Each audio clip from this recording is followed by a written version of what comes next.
Hello, everybody. Hope you're all having a great time. Let's pause out this music and get the actual audio for the game going. Today we'll be doing some more Final Fantasy XIV. Playing White Mage through the MSQs. On our way to Heavensward. Slowly. Very, very slowly. Okay, so now we're gonna get the chess piece. Okay, good. I'm desperately needing it. Or not now, but next one. Next quest.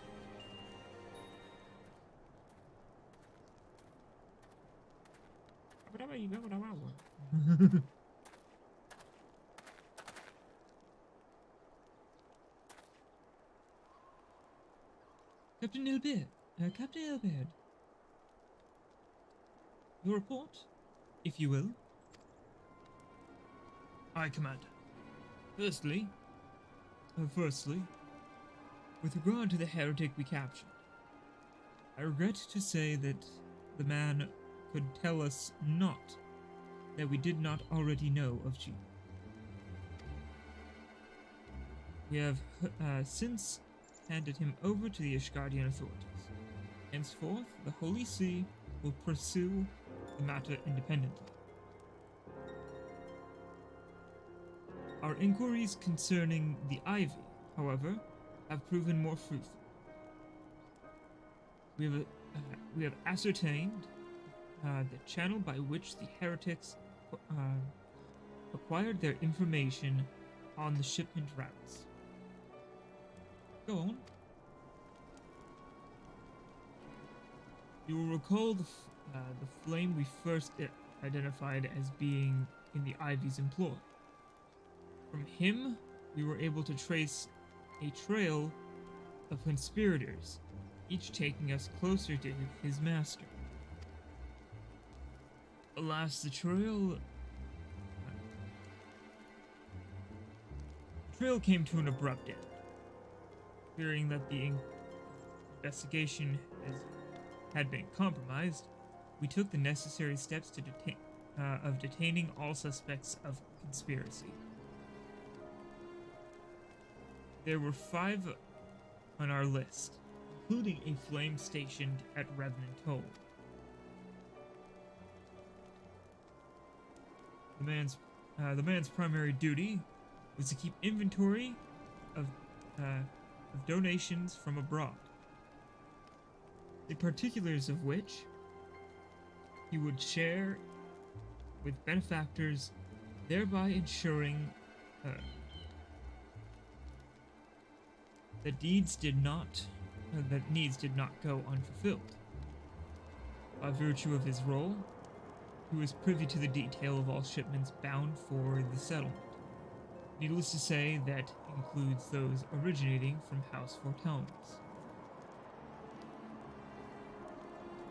He knew the precise route the caravan would take, and he sold that information to a merchant. I think I can guess which one. None other. With a little encouragement, he soon confessed to knowingly aiding and abetting the heretics. Well, that is one mystery solved, at least. But what of the Ivy? Are we any closer to prizing off his mask? I dare say we are, Commander. A relentless pursuit has forced him to commit a grave error. In a desperate bid to cover his tracks, the Ivy resorted to exercising certain administrative powers available only to high-ranking members of the Immortal Flames. If you consider, then, that our investigation is known to barely a handful of them, and the field of suspects is greatly narrowed. You mean to say, the agent is among Raban's innermost circle? Someone who had been with him since the Immortal Flames' establishment? 'Tis the most plausible explanation. The infiltration likely occurred during the company's founding. Oh, 1 second. Big yawn.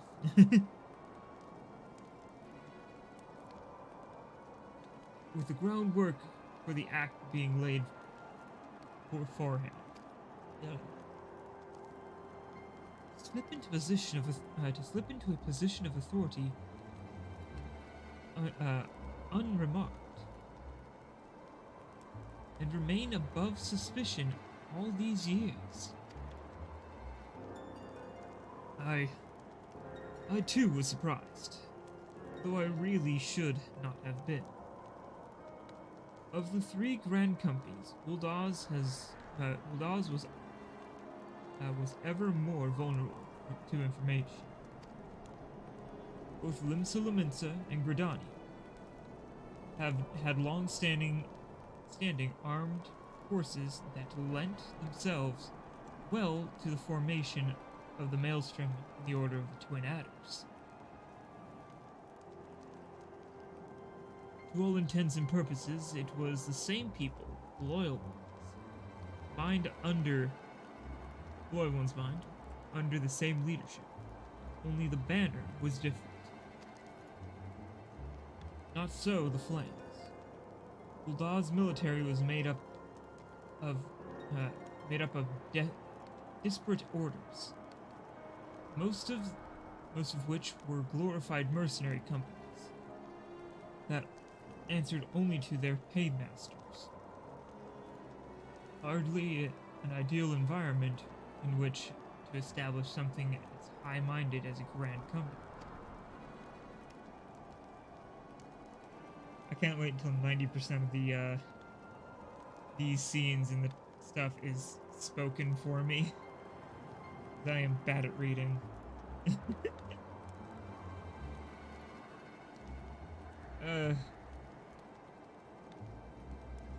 difficulties Raban faced when founding the Immortal Flames are well known. Even after he convinced his fellow syndicate members to share the cost, there remained the small matter of finding enough bodies to fill the rank. Indeed, and given the pressing nature of the Imperial threat, that meant recruiting every passing sellsword. Amidst the chaos of its founding, it would have been child's play to infiltrate the company. A good deal easier then than now, in Odd. The Immortal Flames have ever been caught between conflicting interests, the public and the private. Though the monitors ultimately agree to support the organization's founding, it was not out of charity that they did so, but simply self-preservation.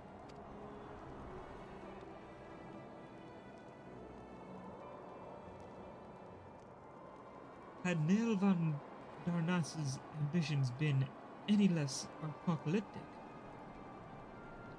you may be sure that they would never have risked supplying Raban with an army.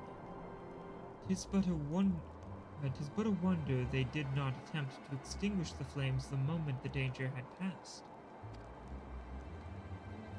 Returning to the present. Even as we speak, our Doman allies are shadowing every high-ranking shadowing several high-ranking flames, any one of whom could be the Ivy.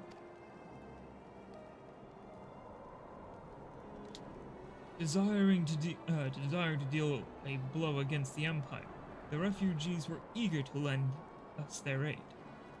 I expect to hear from them ere long. Very good.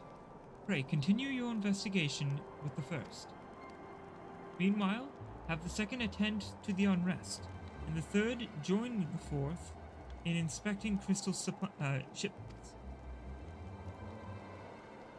If they notice anything unusual, I want to know about.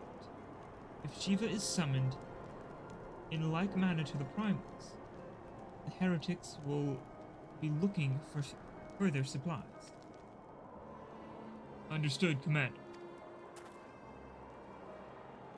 I shall send word to Sir Amaric, informing him of our success in identifying the heretics' abettors. Abettors? Yeah, abettors. Once again, another word I have never read before, so... Hopefully the information will be of some use to the Ishgardians. It is time, Commander. Yes, I am aware. An emergency council of the Alliance leadership has been called. There has been a development in Garlemald, it would seem. As commander of the Crystal Braves, my presence has been requested. I would have you accompany me, as the realm's stoutest champion.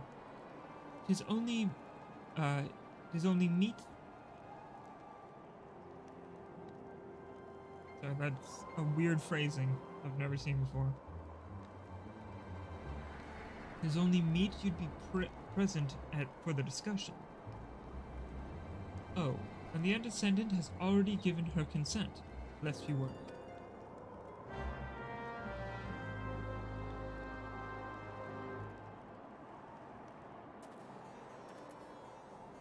Okay. Like me, you are doubtless eager to conclude our business with Iceheart. But until another path to her sanctum is found, she will remain beyond our reach. Amphilia and the Archons are sparing no efforts in searching for an alternate route. Until such a time as they succeed, I suggest we give some thought to the realm's other problem. I shall go on ahead to Gridania, in readiness for the coming council. Meet me at Nofric's altar. Nofric's altar. Nofric's altar. I got it wrong 3 times in a row. Good job, brain. And we shall make our way to the Lotus Stand together. Okay. That's easy for me. Whee!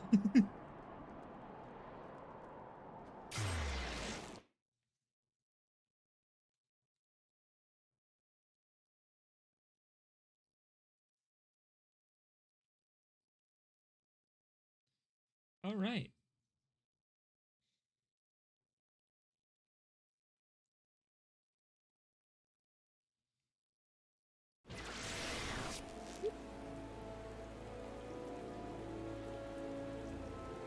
Onward to Nofric's altar.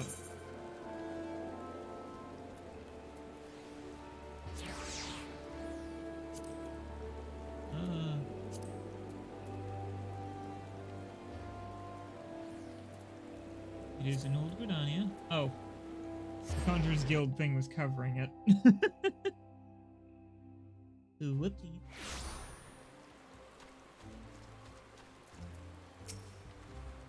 My thanks for coming, Yumalai. When you are ready, speak with the Conjurer yonder. She will show us to the Lotus Stand. Okay. Hello, Silent Conjurer. The Alliance leaders await you at the Lotus Stand. Will you be joining them now? Yes.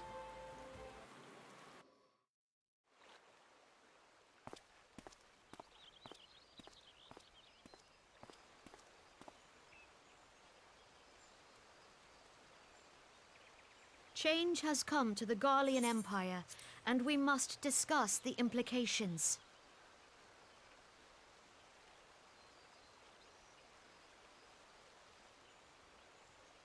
The rumors are true, then?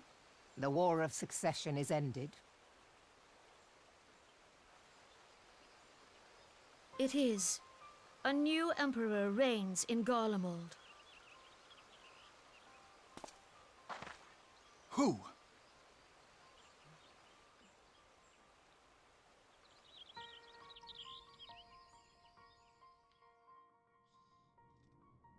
The birth and all too rapid expansion of the Garlean Empire is commonly attributed to the strategic brilliance of Solus Zosgalvis, yet he did not rule alone. Several members of the royal household also distinguished themselves during his reign. Nevertheless, it was the eldest son who stood to inherit the throne, until his most untimely passing. I thought us fortunate when I learned that the Emperor had died without naming a successor.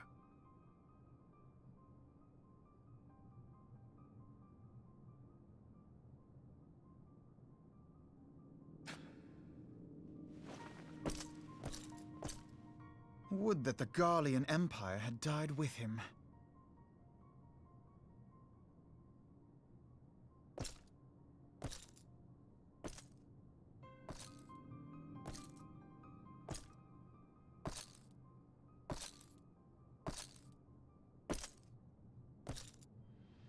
'Twas the grandson and his uncle who had the strongest claims, was it not?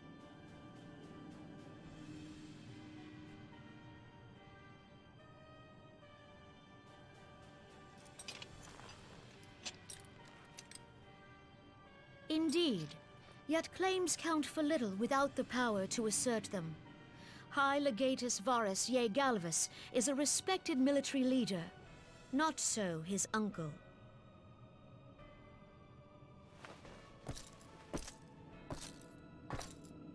So young Varus has torn the crown from his uncle's grasp and taken his place at the head of the Empire.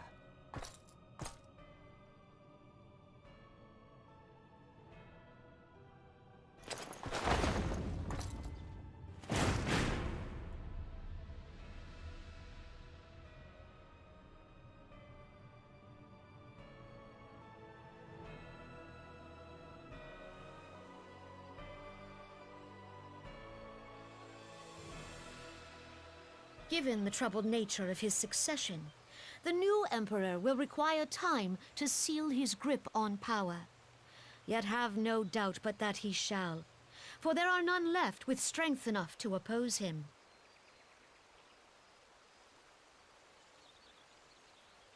Since the success of Operation Archon, the remnants of the 14th Legion and the forces occupying Alamigo have done naught but fortify their positions. But you can be sure they'll be ready to march on us again, if their Emperor gives the word. When, not if. They say this Varus was so set upon Eorzean annexation that he spoke out against the Meteor Project. Plainly, the new emperor's intentions are of great concern to us all.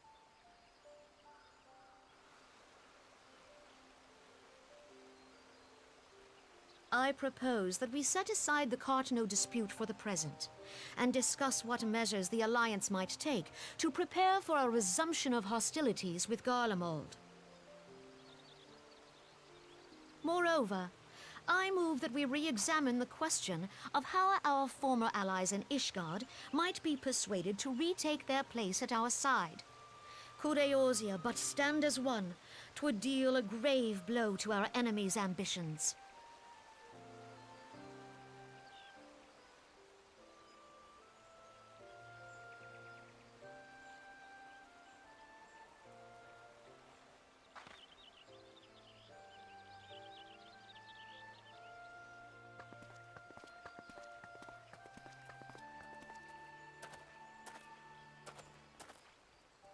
Well, I suppose we should be grateful that they have finally acknowledged the inevitability of Imperial attack. Who knows? They may even do something about it. If only the leaders of Ishgard would follow their example and stop hiding behind their gates.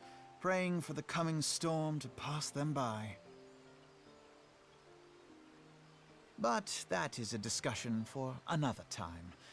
At present, I am more concerned by the fact that the Alliance's mooted preparations will be made known to the Garleans many moons before their coming. So long as the ivy eludes our grasp, no secret is safe.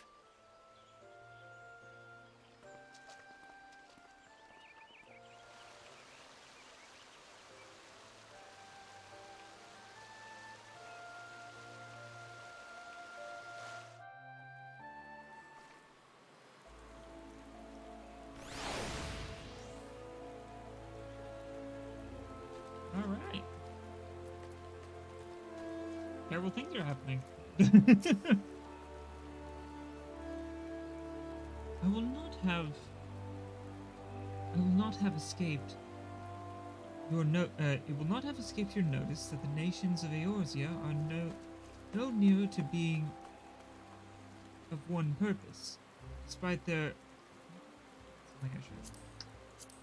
there. Despite their protestations to the contrary. Plainly, the threat of a resurgent Garlemald is not enough to stir them. And the reason for this? Deep-rooted mistrust amongst the citizenry. The nation's leaders can come to all the understandings they like, but their unity means little and less to the common folk. Like, take the Limsoluminsas, or the Muluminsans, sorry. Limsoluminsa are housed home to the Luminsans. Complicated shit there. Take the Luminsans, for instance. Though Admiral Mervib outlawed piracy over a decade ago, foreigners still picture the nation as a haven for grog-swilling, wooden-legged cutthroats. In likewise, the Gordanians are mocked as hermits who talk to trees. The old Dons scorned as swindlers who worship coin. Not that such sentiments are entirely without grounds, of course. Take that pillar of Uldar society, Teleji Adeleji, for example. But that is beside the point. The fact is that people are wary of outsiders, whether they have cause to be or not. On that basis, one could argue that the conflict at Carteneau is a necessary evil. Each nation has its own warmongering faction, and that Adve has their own warmongering faction that advocates the acquisition of Omega. In order to placate them, we present them something resembling warfare, and thereby curb their appetite for full-scale conflict. But enough idle musings. Let us speak of a more pressing matter, the Ivy. Since we spoke at the Observatorium, Captain Ilberd has further shortened his list of suspects, and by happy coincidence, the one he deemed the most likely candidate is lately come to Gridania. The hunt nears its end, Humalai, and that remains, all that remains is to corner our quarry, seek out Ilbert near the Adder's Nest. He will give you the particulars. Should there be any developments in Korthas, you may be sure I will send word without delay. In the meantime, I wish you success in apprehending the Ivy. Understood, sir. Onward. The Adder's Nest. I would teleport, but literally the Adder's Nest is on the other side of this zone. So just through to the left, Adder's Nest. Yep, there he is. It's faster to do this than teleport all the way to there and then walk. Thanks for coming, Simon. Doubtless the commander has informed. But we have unmasked the Ivy.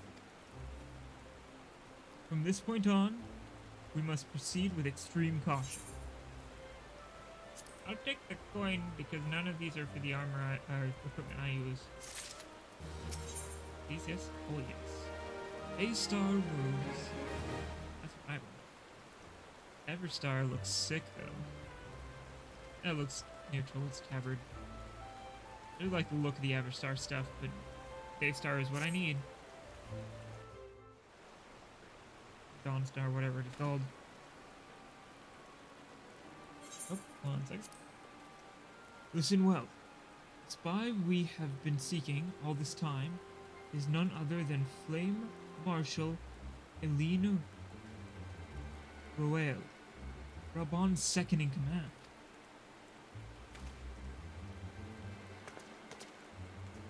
Prior to joining the Immortal Flames, he was a mercenary of small renown. They say her skill with a polearm had to be seen to be believed. Of Ishgardian birth, she is the highest-ranking foreigner in the Immortal Flames, barring the Flame General himself, of course. When he formed the Grand Company, Raban chose people based on their worth. Whence they hailed was of no interest. Ugh. The monitors saw things differently, however. Having funded the enterprise, they reserved the right to reject candidates nominated for high-ranking position. It was no secret that they did not favor foreigners, the Ishgardians especially. After the way the Holy See forsook the Alliance. Yet the monarchists did not raise so much as a murmur of protest when Roel, Roel? I don't know how to say her name. Fuck it. Was appointed to her post. Passing strange, is it not? Passing strange, is it not? Could it be that the Ivy had some hold over the monarchists?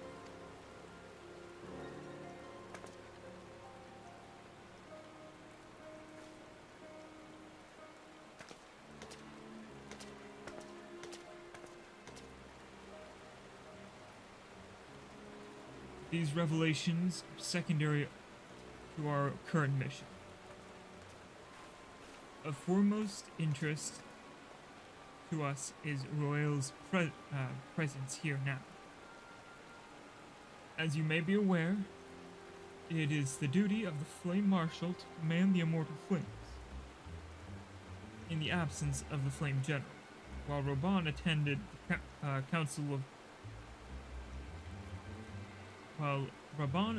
Council of Alliance leaders. She should have remained in the Hall of Flames.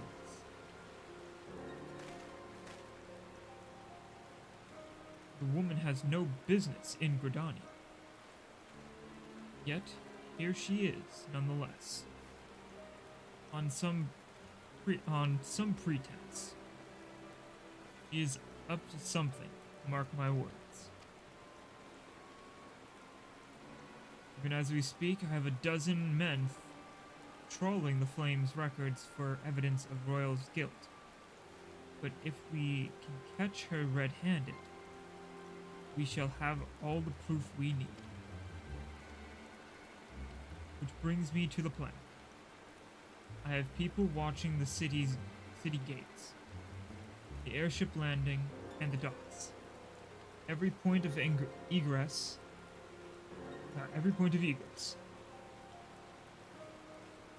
She cannot leave without my knowledge. All that remains is to shadow her until she betrays her true purpose. Can I rely on your eyes, Scion? Eh.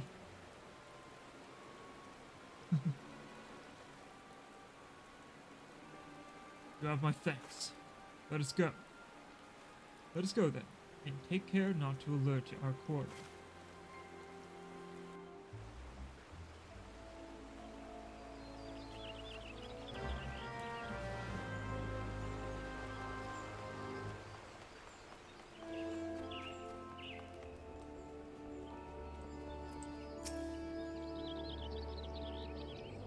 Royal is heading in the direction of the Blue Badger Gate. With me, Scion. Blue Badger.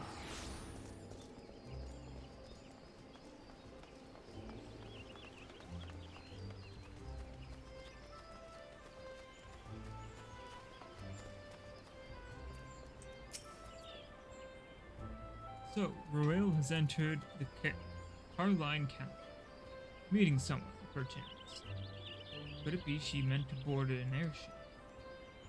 Pray, look for her within. If she is not on the upper floor, try the landing area below.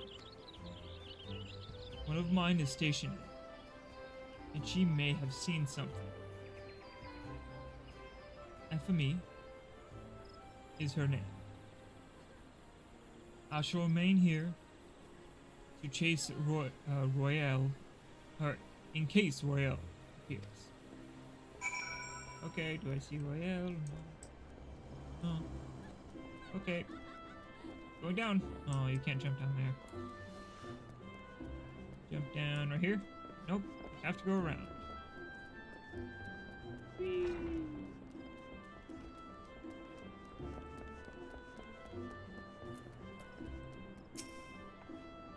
Human Eye Silky? Such an unexpected pleasure. What brings you here? Ahem. A social visit, you say? How pleasant. No, she did not come this way. I've noted every passenger, and none bore her any resemblance. Well, don't let me keep you.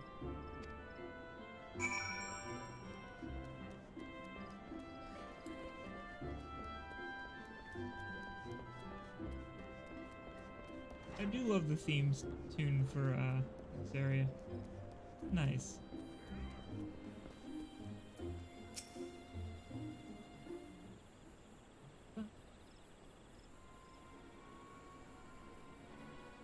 Nowhere to be seen, you say. You are sure she did not board an airship? She did not come back out either. Where in seven hells could she have gone? The roost. How could I forget?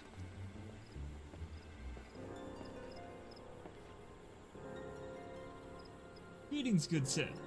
Might I interest you in some Muntoy tonic? A cup a day imbues a man with great vigor, if you take my meaning. Perhaps another time.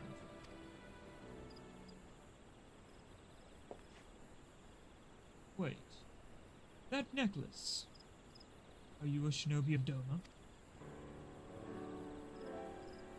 The woman you seek has left Gridania by way of West Shore Pier.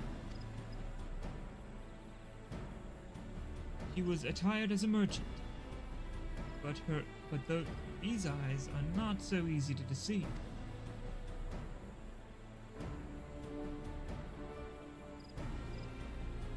You may wish to take your search to the East Shroud. Rest assured that we shall continue to support you from the shadows.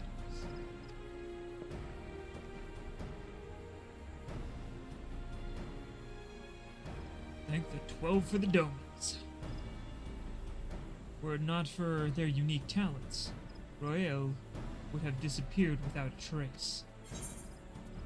Sigh. It's called A-Star. I do like that Everstar look, though. Oof.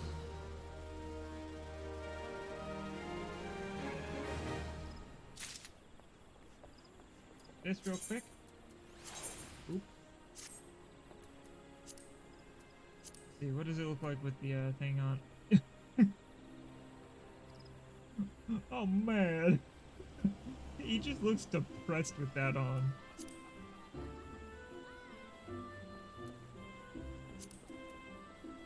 Jesus. I do like this look though. Nice. Nope, weapons not yet. Alright. Our hunt leads us to the East Shroud. Sire, I suggest we follow Royale's example and take the ferry to from the West Shore Pier. You'll doubtless wish to make certain preparations. See to them while I go on ahead. I shall wait for you at Sweet Bloom Pier. Okay. Don't really have any preparations.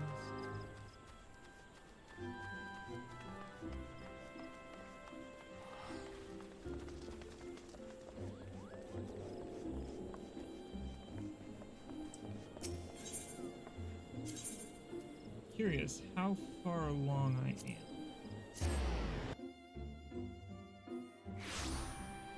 One second, let me check one thing real quick. Using my phone so I won't be able to read chat for a second.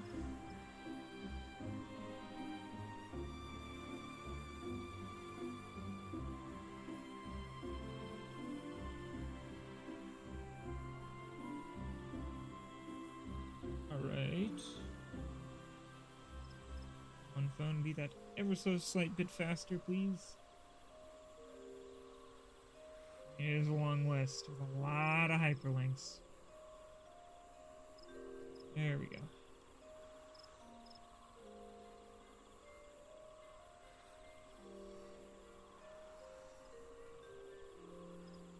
We did through the maelstrom.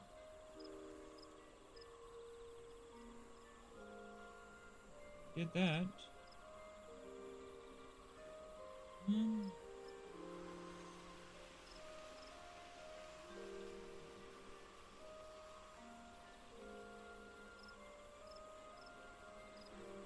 There we go.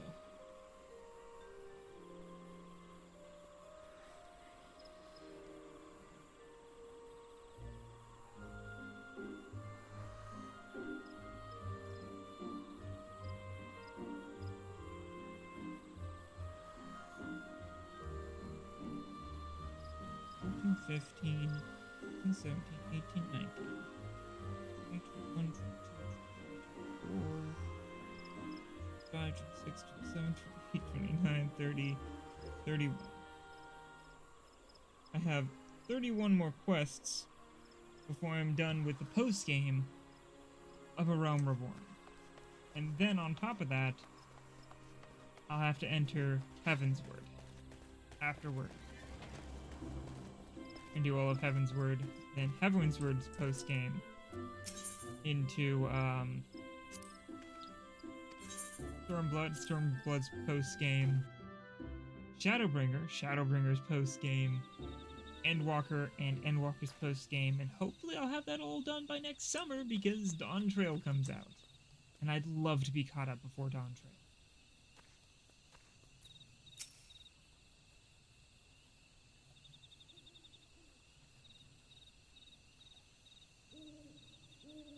This way, my friend. This way, my friends.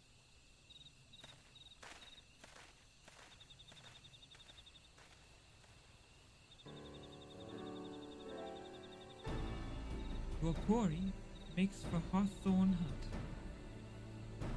If Roel is truly the one we seek,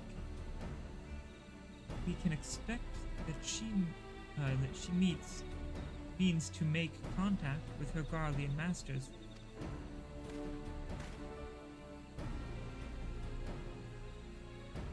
An explanation is in order. You are no doubt aware that the Garleans have their own method of communicating over great distances. Well, our ingenious friends at Garland Ironworks have provided us the device which disrupts these communications. We can install them around city-state. In so doing, have made it difficult for Imperial agents to correspond with their masters. Royale would thus have no choice but to rendezvous with her Imperial contacts directly. Yet, as a well-known face in the Immortal Flame, she cannot move about Thanalan without being recognized. It would only be a matter of time before someone saw her in the sky, saw through her disguise. It is for this reason, I believe, that she has chosen the Black Shroud as her clandestine meeting, or for her clandestine meeting. The Elizin are common here. The Elizin are a common sight here. Her comings and goings are not like to turn any heads. As my scouts tell it, the Garleans sent agents with a mind to destroy the devices and render such a direct contact unnecessary. Fortunately, our shinobi have thus far been successful in rebuffing their efforts. This is it. We need only to make for Hawthorne's hut and catch Royale in the act.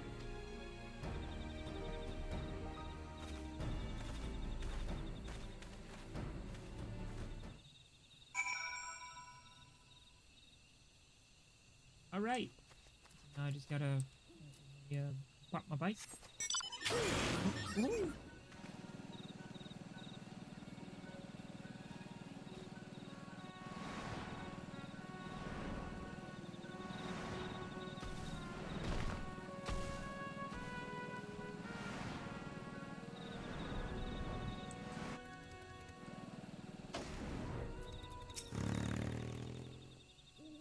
My people report that our quarry has departed for the Bramble Patch. The ivy returns to the gnarls whence she came, but perhaps it is all for the better. To convict someone of her standing, we required damning evidence against her. What could be better than to catch her in the act when she meets with her Garlean masters? My countrymen and I shall lie in wait in the shadows. Tread warily, my friends.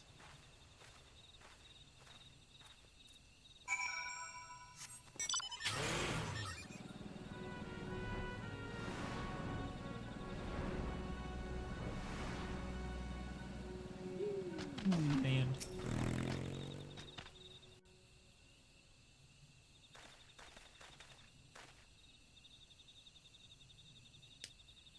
Just beyond, Royale is in conversation with an individual clad in the manner of an adventurer.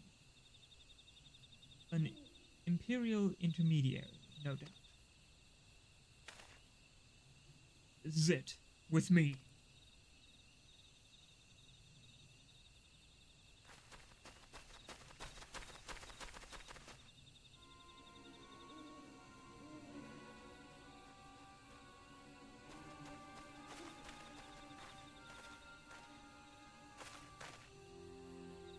Flame Marshal Eorzea. You are under arrest for treason and espionage. You were followed, you bloody fool.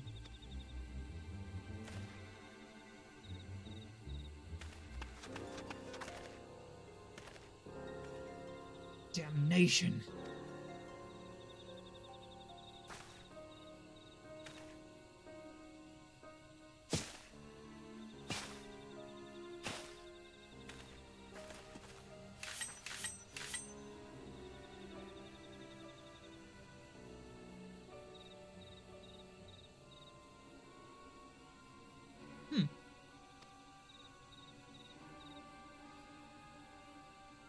You are unarmed, my lady, and scarcely garbed for battle.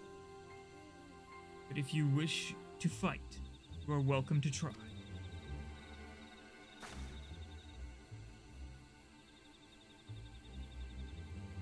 What is the meaning of this, Captain? Would you arrest me for strolling in the Twelve's Wood?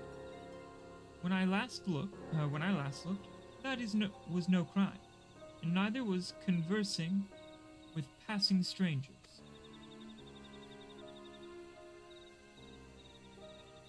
You would feign ignorance, then? Very well. If you do think of something to say, there will be plenty of time to say it later. Now, come quietly, or I shall make you wish you had.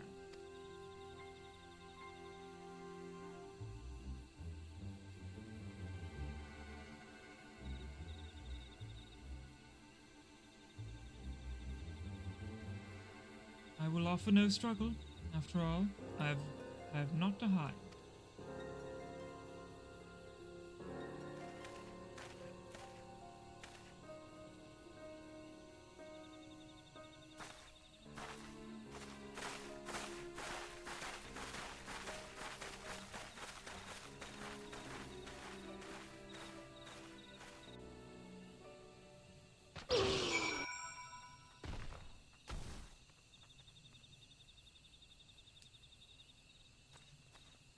What was that noise?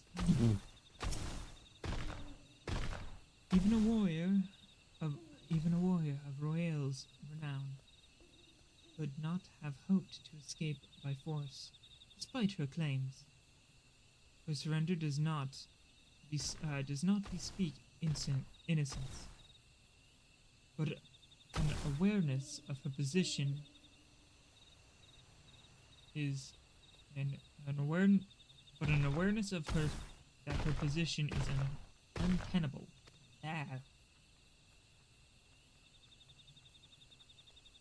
With the ivy thus uprooted, it is to be hoped that the tendrils she entwined around the immortal flames will gradually wither and die. Mayhaps then the people of Uldar will have the grand company they deserve. But let us speak of the present. If I may ask, what will you do now, Yumala? Baby Bobby, I don't know. So, the seven scions seek a way into the Ice Heart Sanctum. Then I dare say you are eager to return to the Rising Stones. Pray do not let me keep you. Fear not, my countrymen and I shall tend to the aftermath. You need not waste your talents here. And speaking of talents, you have been training in the art of the shinobi, have you not? The change in your bearing is quite evident, to me at least. I look forward to seeing you in action. Till next time, my friend. Sometimes characters actually have added lines for when you have certain classes. Like with that one. Because she's a shinobi and I have started ninja, she actually talks about it. I find that really nice. It's fun.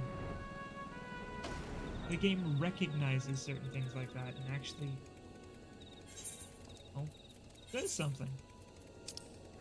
There are plenty of games that don't, that really, really should. But oh well.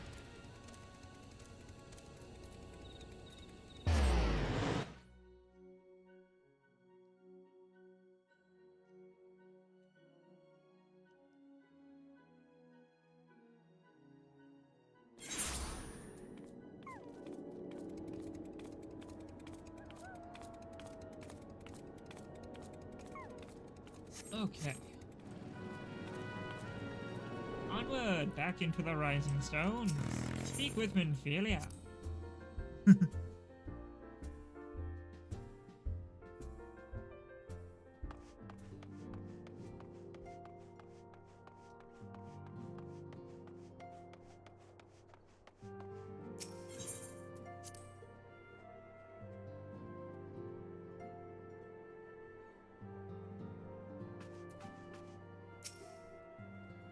Welcome back, Yumilai. I understand that Alphinoa had a task for you. May I ask what it was? Charged with treason and espionage against... charges of treason and espionage against Helene Royale. I can scarce believe it.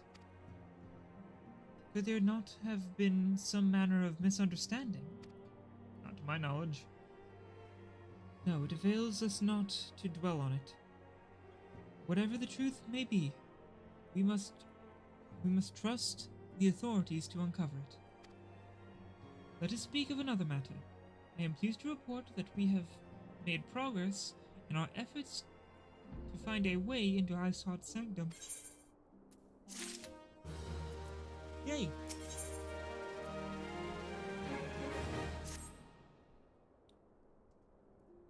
As you may recall, Iceward used the Aetheryte in the depths of the Snowcloak to teleport a short distance to the west, most likely to the sanctum of some sanctuary of some description.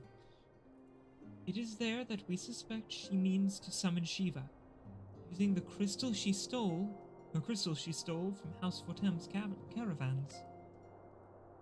That heretics believe that they are bringing about a second coming of their patron saint. But if, as we suspect, they mean to hold a summoning ritual of the kind employed by beast tribes, it seems likely that the results will be something more akin to a primal. Suffice it to say, they must be stopped. And stop them we shall. First, we must surmount the obstacle that Iceward has placed in our path. Ordinarily, it would be a simple matter to tap into the established Aether net and thereby follow our quarry. However, despite our best efforts, we have been unable to ascertain the position of the Aetherite to which she teleported. Our prevailing theory is that she destroyed the second Aetherite upon arrival, a reckless, desperate measure, but also an effective one. After discussing the matter at length with Eorzea,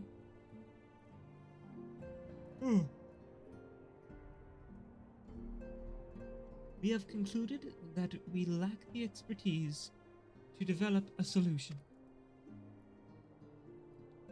It is why we called upon the aid of one who does possess such expertise, a colleague of ours who is currently en route to Revenant's Toll, Charlian. She should be arriving within the hour, in fact.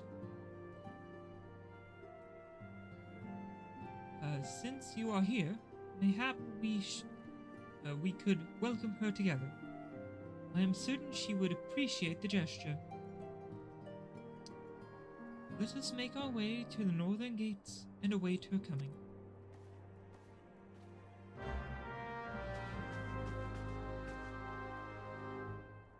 Hey. Me back to the solar. me. Oh no, that's the solar. Let me leave the solar. Brr.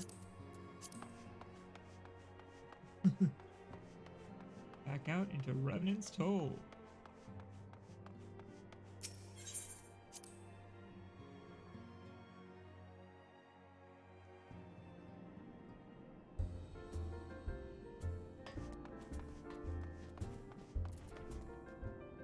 Alright. Hop on my motorcycle.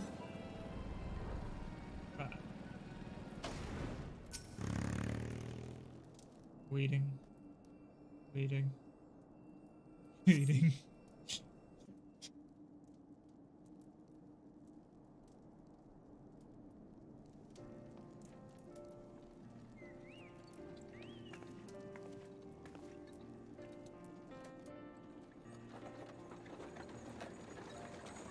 Oh, I just thought of something stupid but funny.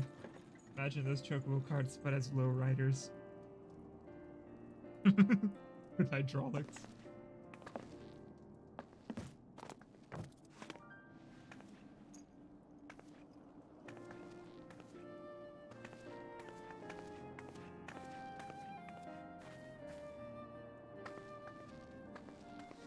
Minfilia, am I right? Yes. Hoist. None other. I bid you welcome to Revenant's Toll, and thank you for traveling so far on such short notice. As if I could ever say no to Eorzea.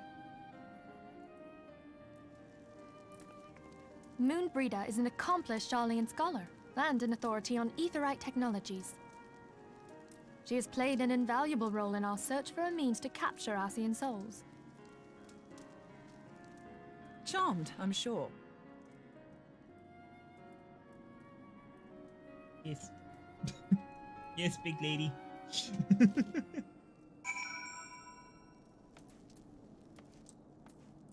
Now I gotta voice them, don't I? Let us return to the Rising Stones at once, then. We have much to discuss. Okay.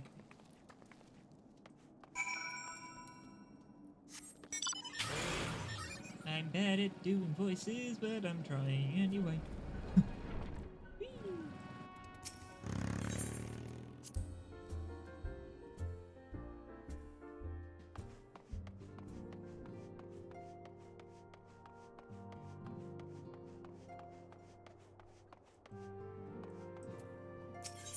All right.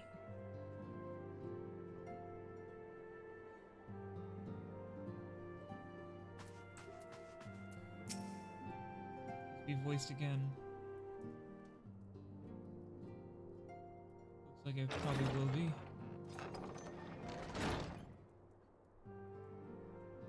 Moon! Gods, it's been ages! Oh, longer, sister.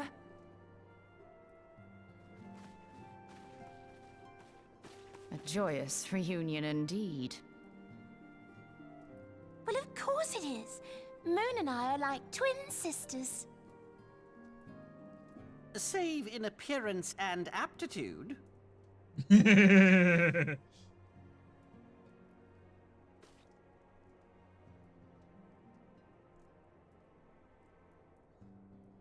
Everyone, if I could have your attention. We have with us an esteemed guest who has come from Sharlayan to assist us. I bid Moonbreeder join us here that she might share with us her extensive knowledge of aetherites. Also, as many of you are already aware, she has been overseeing our research into white auracite, a sample of which she has been good enough to bring with her.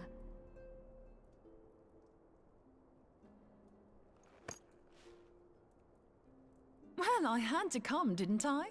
You'd have to be bloody daft to turn your nose up at a chance like this. Where better to conduct my final tests than a land so steeped in ether you can taste it? 'Tis plain the passage of the years hath done little to dampen thy youthful spirits.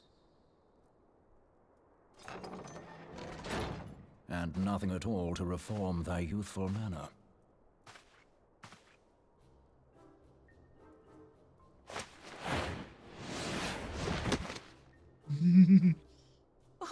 Sanjay! Where in the hells have you been hiding? Unhand me.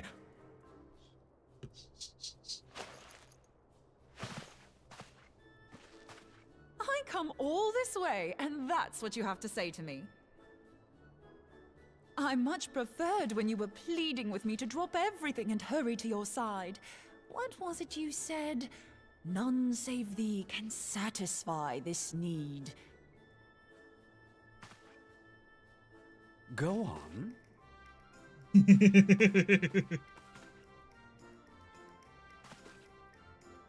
Thine artless attempts to misrepresent mine all too innocent motives do thee little credit. Mine intent, as well thou knowest, was but to impress upon thee the gravity of the circumstance. Lest thou doubt, a deiform entity shall shortly be summoned, save if thou and no other grantest my compeers thine aid. You still haven't found it, then? Your missing aetherite? We have not. No. We know that Iceheart teleported to an aetherite not far from the first. Yet even after careful analysis, we could not locate the second beacon. We now suspect that the heretics destroyed the second aetherite to impede our pursuit. Our allies continue to scour Snowcloak for Iceheart's sanctuary, but we have no guarantee that they will find it. Yet it must be found, for even now Iceheart prepares to call upon Saint Shiva. I'm sorry, but if the aetherite's been destroyed, then that's that. Although, you're absolutely sure she used the first aetherite, are you? She didn't just use teleportation magics? One of our own bore witness to her escape. I can say with absolute certainty that Iceheart used the aetherite.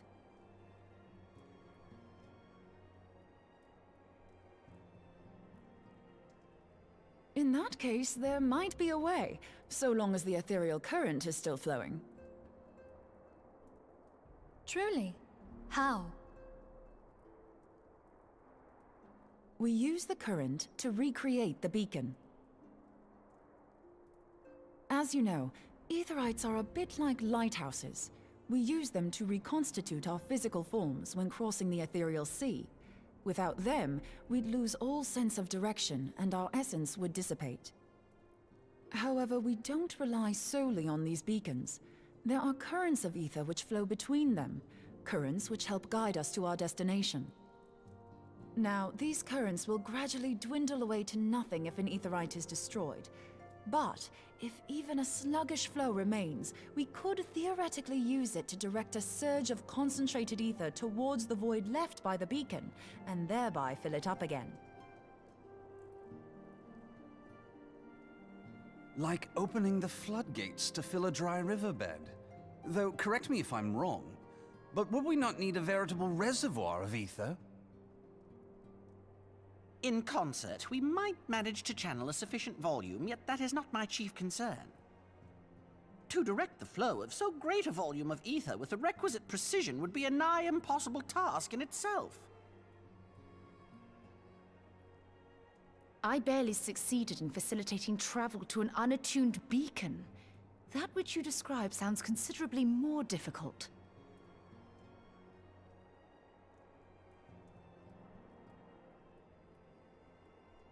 And dangerous.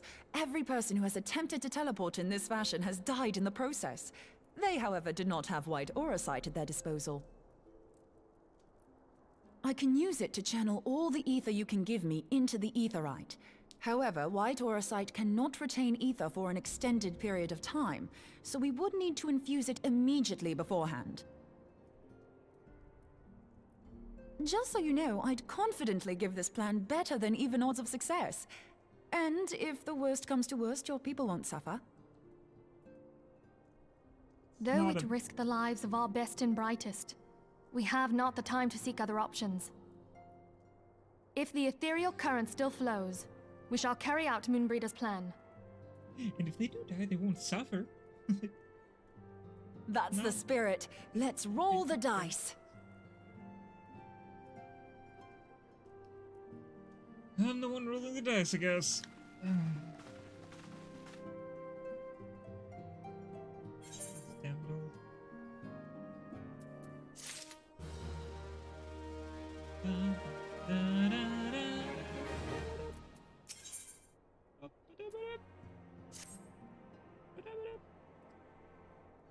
I have already informed Alphino of our plan to recreate the beacon in the manner Moonbrider described. He agreed that despite the inherent danger, it represents our only hope of success. He also said that he wished to meet with you at Snowcloak before proceeding. I expect you will find him waiting for you there when you arrive. I want you to know that I appreciate everything you have done on our behalf, Yumalai. That I have faith that you will return to us, as you always have. That's true enough. Been through hell and back and survived it all, so it's another death-defying near-death experience, huh? I think they should go in shifts, but you know, I'm the only one willing.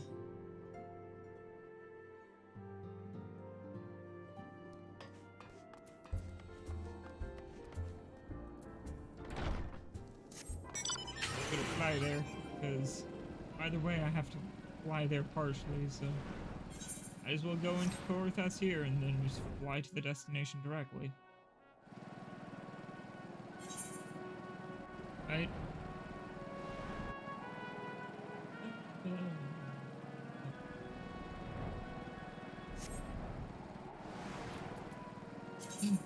Okay. Here's perfect. Yes, it is. Good, good, good.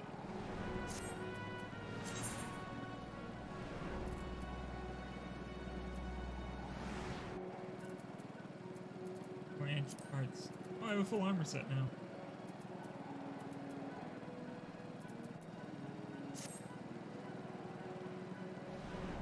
If I figure out how to do something with those, that'd be great.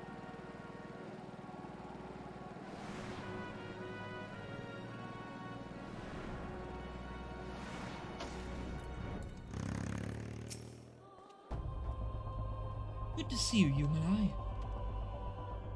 I have something. I was starting to wonder if you were having second thoughts. Captain Ilberd sends his regards. By the way, he attends to the interrogation of Elaine Roel in Ulda as we speak. I shall not distract you from the matters at hand. We can discuss the Ivy upon your return. I trust that, by which I mean to say, the others are waiting for us at the Aetherite. After you, Scion.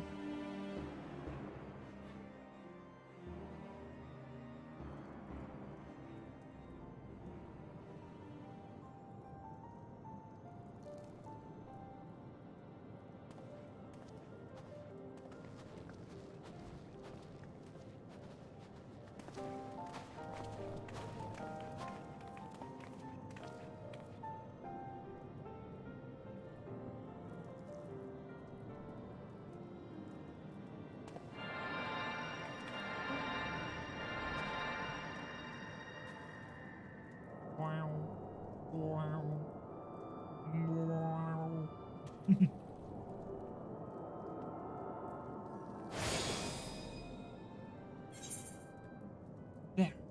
It's ready. I can't do her voice well.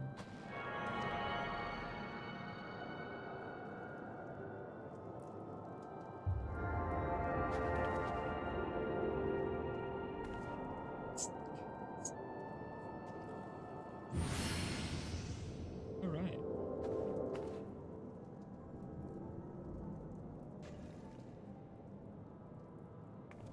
Huh. It worked. I think. Try attuning to the Aetherite now. feel for the current, then try to locate the beacon.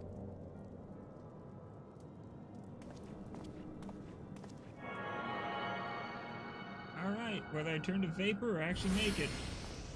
Let's hope it's the latter. Well,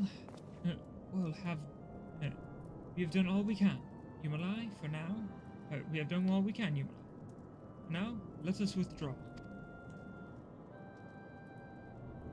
When your final preparations are complete, you must seek out the beacon we have created. If, by the grace of the 12, you arrive safely, you must stop Iceheart before she summons Shiva.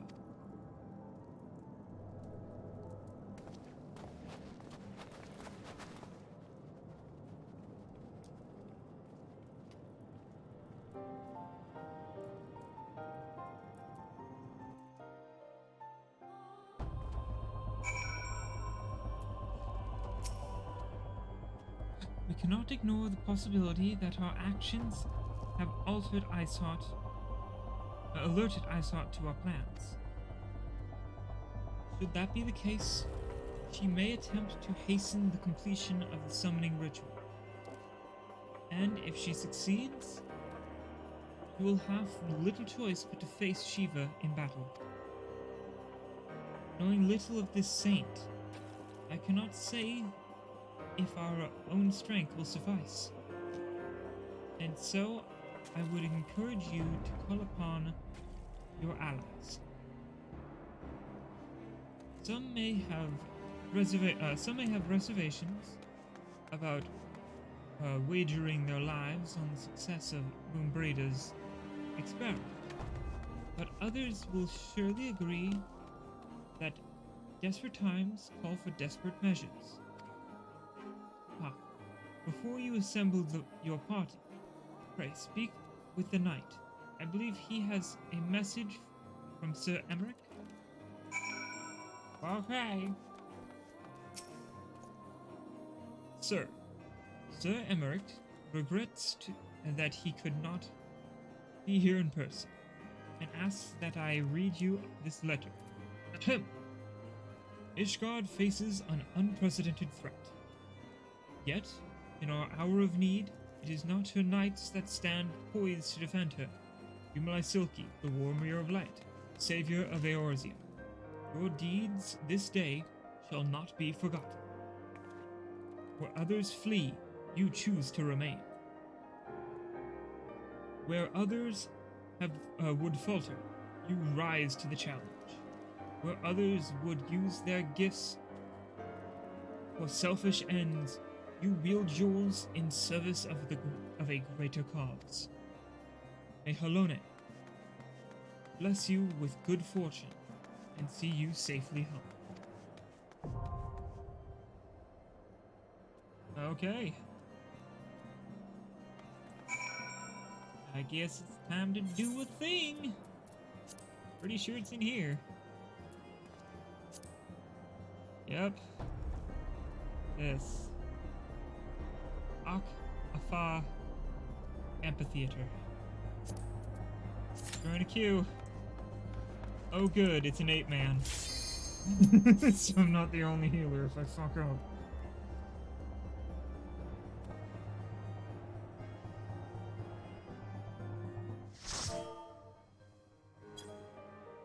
Alright. Cutscenes.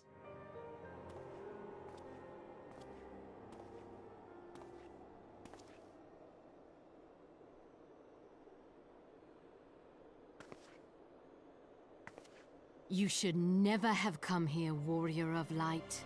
I labor only to forge a lasting peace. A peace you would deny us out of ignorance and blind faith. No matter. If it is our fate to be at odds, then it is mine to strike you down.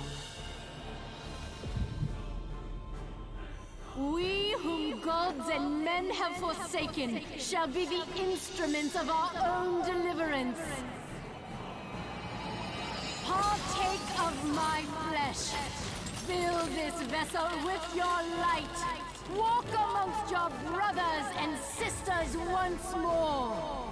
Oh, Saint Shiva, still the hatred within our hearts and bless us with eternal grace.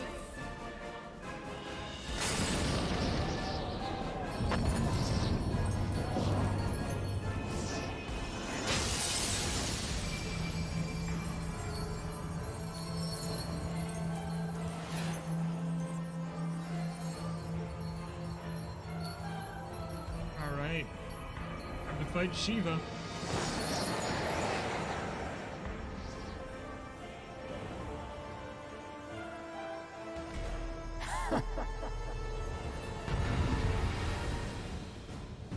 Okay.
This is one of the coolest moments.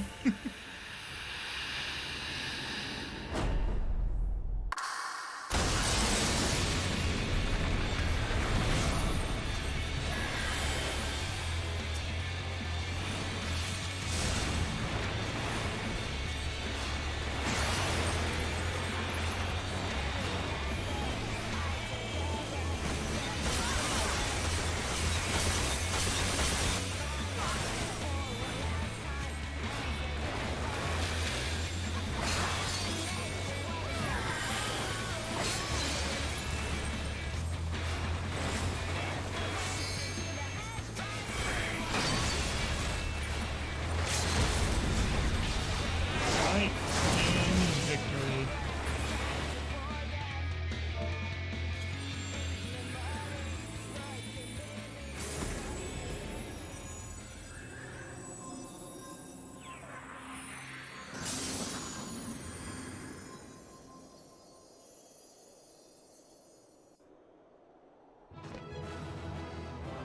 Alright. Well, everybody else left immediately. So I'll give my commendation to that person.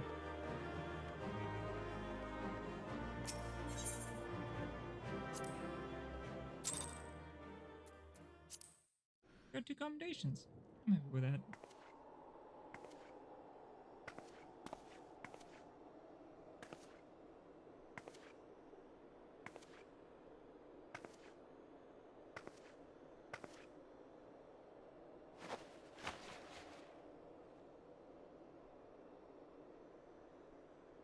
Fool.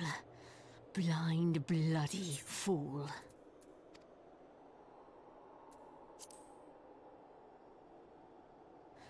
You, of all people, should understand the suffering war begets. That no sacrifice is too great if it brings an end to the violence. Mine is the righteous cause.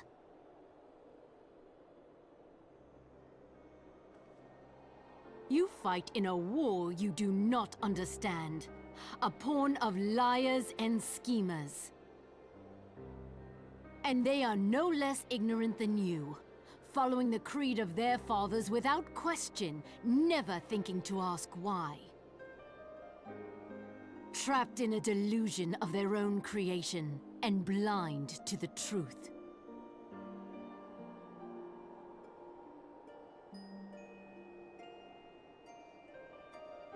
Warrior of Light, redemption is not beyond us. We who walk before may lead those who walk after. Seek the Keeper of the Lake. See with eyes unclouded.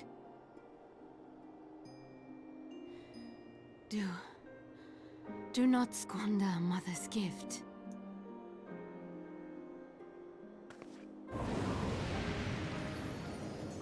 Hear, feel, think.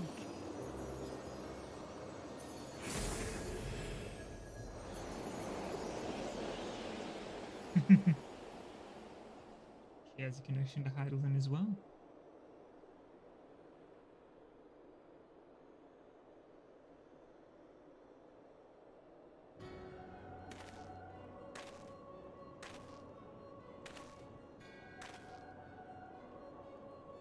And so the vessel withdraws, a predictable outcome. Nevertheless, La Habrea will be pleased. How unfortunate.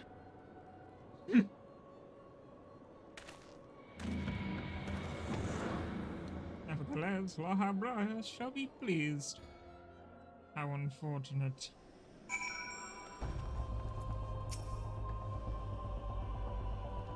By the 12th, you're alive. I mean, of course you're alive. Why wouldn't you be? I saw did what? And you're certain about that, are you? Ravanians are skilled with glamours, after all. Look, if you say that's what you saw, I believe you. It's just that I've never heard of a primal being summoned like that before. Are you sure it's not, are you sure you're not injured? Head trauma? Head trauma has been known to cause hallucinations, after all. You see, no? Fair enough. I was only asking.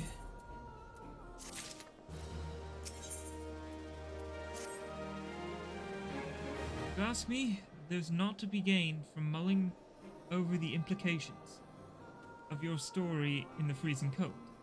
Let us save it for the rising stones, eh?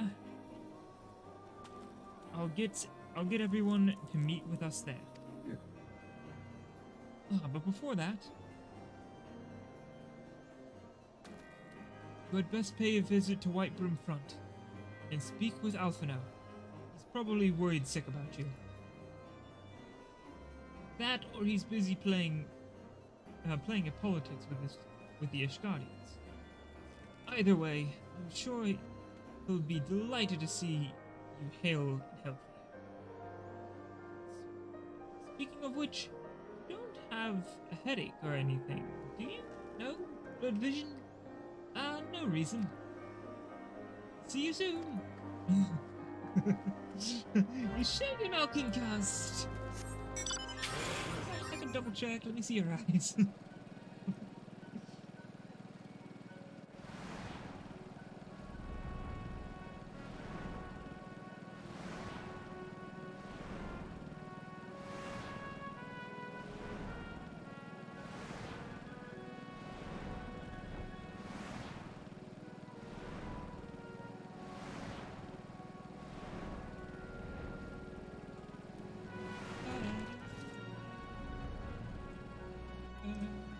Next level. Woohoo! And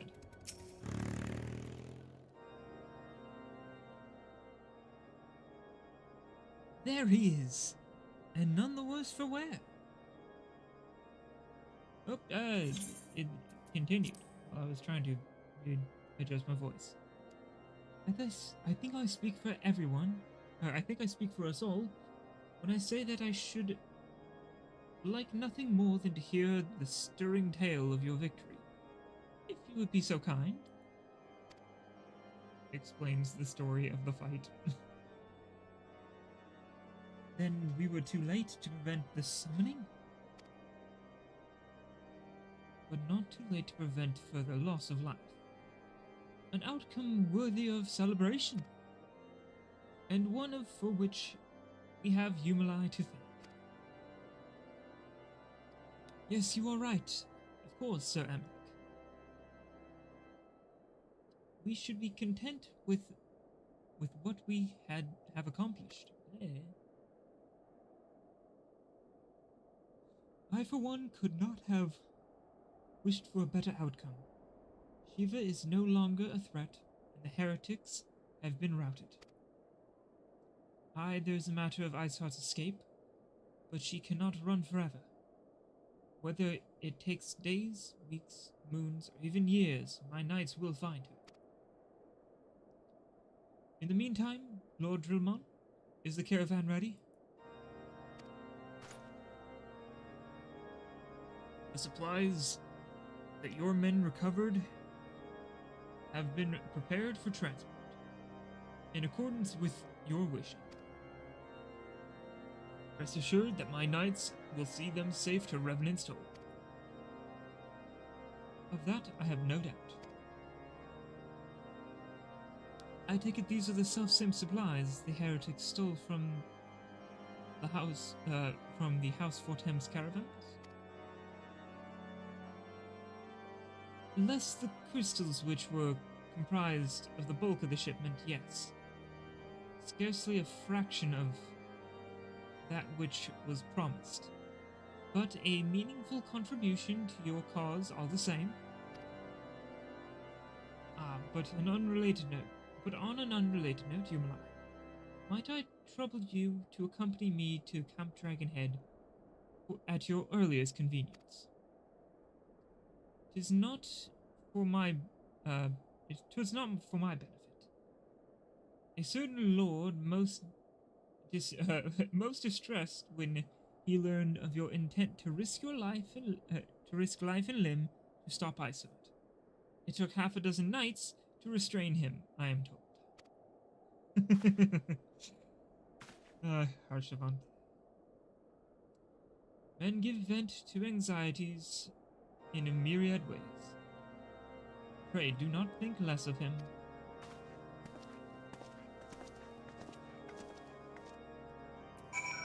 Alright, motorcycle out. Aha! Out through the upper exit.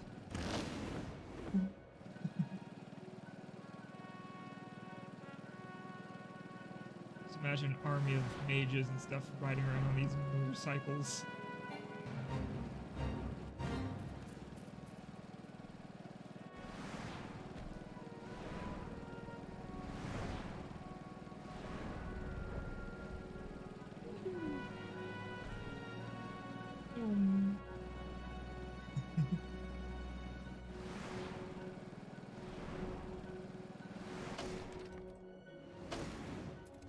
I landed on your desk.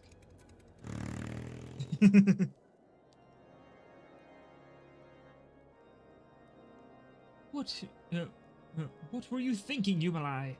Wagering your very being on a dubious theory which might allow you to enter Iceheart's lair, knowing full well that she could have sufficient forewarning to complete her ritual and summon Shiva anyway? And then, engaging the abomination in mortal combat. By the fury, Humuli, 'tis the stuff of ballads, a battle for the ages. Would that I had been there to fight by your side.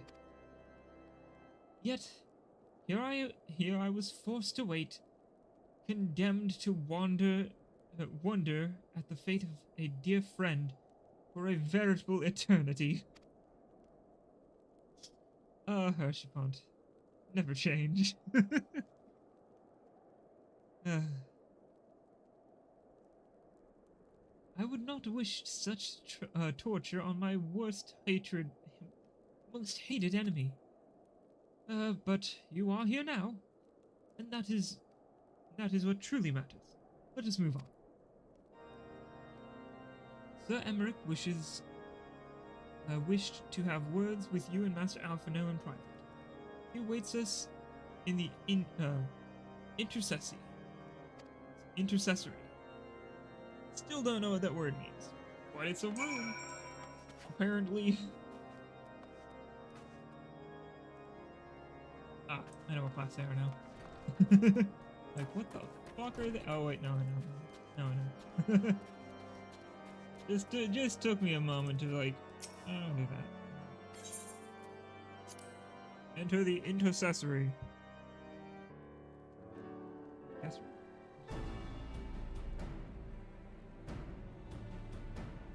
On behalf of the Holy See of Ishgard, allow me to express my deepest thanks. Never before have we been required to contend with a primal. Indeed, there were fears in some quarters that our knights might not be equal to the task. From what we have now learned of these beings, I can say with certainty that we would have lost a great many men had the Scions not intervened. Then the argument for preemptive action should be self-evident. Perchance now you will reconsider my proposal that Ishgard move against Nautalon. Ere we first met, a similar proposal was tabled, but the Holy See decreed that we were to observe, and that military action should be taken only in self-defense. All things considered, it was not an unreasonable decision. Since the calamity, 2 vigils have fallen to the Horde, while Garuda has never shown any inclination to storm the gates of judgment.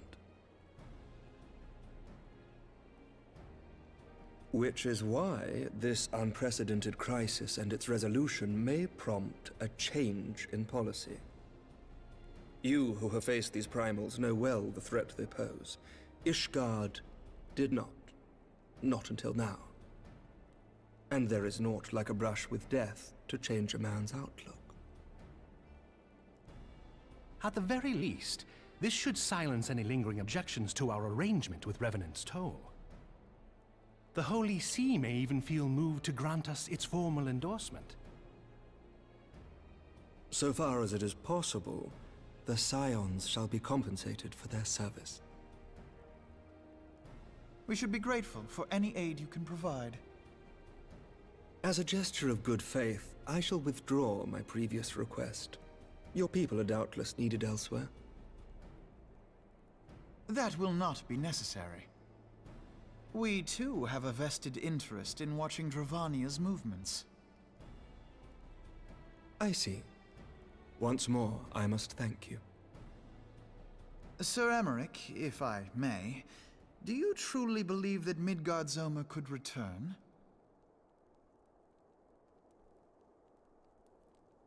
The heavens are a window unto truth, but those who interpret their movements are not infallible. I requested your involvement as a precautionary measure. But of course, you sought an excuse to compensate us from the first, mindful of what would happen if Revenant's Toll were taken by your enemies. Ishgard is not wont to aid its neighbors, but that does not preclude it from manipulating them to serve its own interests. Choose your next words carefully.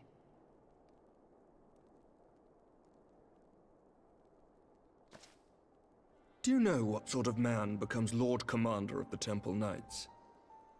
One who comes from good stock. I did not. Yet here I am. Now, why do you suppose that is? Because I swiftly learnt to tell the difference between words, deeds, and beliefs. You are correct, Master Leveilleur. Ishgard desires to see Revenant's Toll flourish, as it would present a troublesome obstacle to our enemies from the south. We are so glad to be of use to you. As we are to you.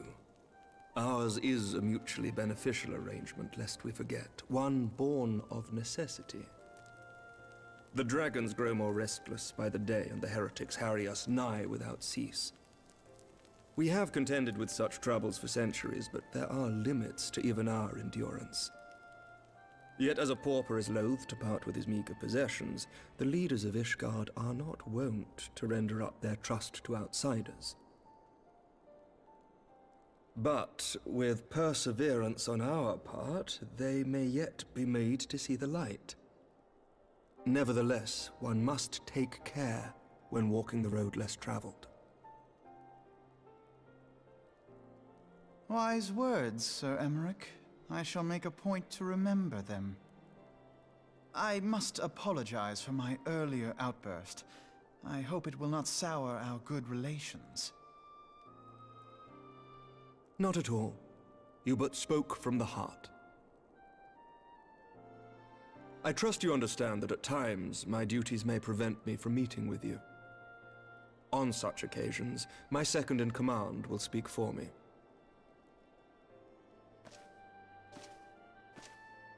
Lucia, at your service. Pray excuse our reticence. We are but wary of speaking too freely, lest our sentiments be made known to our enemies. Know that the Lord Commander and I are of one mind. For the sake of Ishgard, and of Eorzea at large, I pray our peoples can put aside their differences. Those who dwell in the past risk losing sight of their future. Should aught befall one of our shipments, pray inform Lucia immediately. You may also relay to her any words you might have for me alone. Not being of Ishgardian birth, she owes no allegiance to any noble house, making her as near to incorruptible as one can find in my homeland. Suffice it to say, I trust her completely, and so may you. Which reminds me, Lord Orchefort, if you would be so kind? Certainly.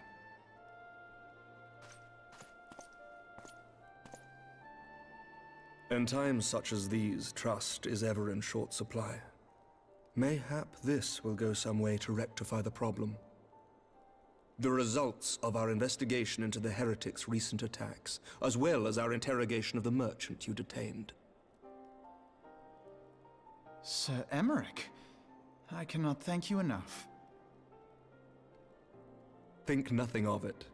Ishgard may be many things, but it is no friend to Garlemald. Did I not tell you to have faith, my friend?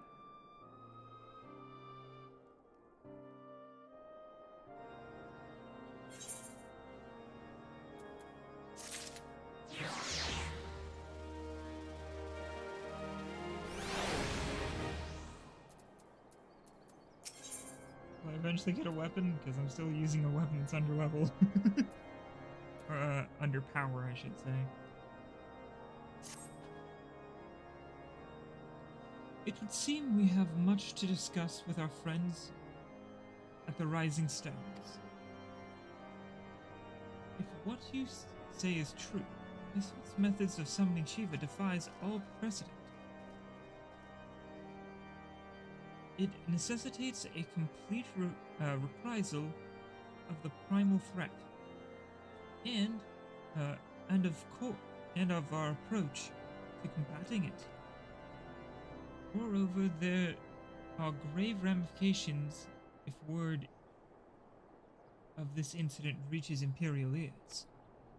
The Garlean Empire believes that primals are an insufferable menace, and their mere existence is a threat to the very star. As such, they deem any action taken against the beast tribes to be justified by default. Imagine then, if it became known that it was not only the beast tribes of Eorzea that could summon primals, but her civilized people as well. Any lingering objections to the Eorzean campaign would vanish overnight. Where before we had to contend with a single Imperial Legion, we could well find ourselves facing the combined might of all Garlemald. But I speak unadvisedly. Come, Yumala. It is better that we continue this conversation in more depth.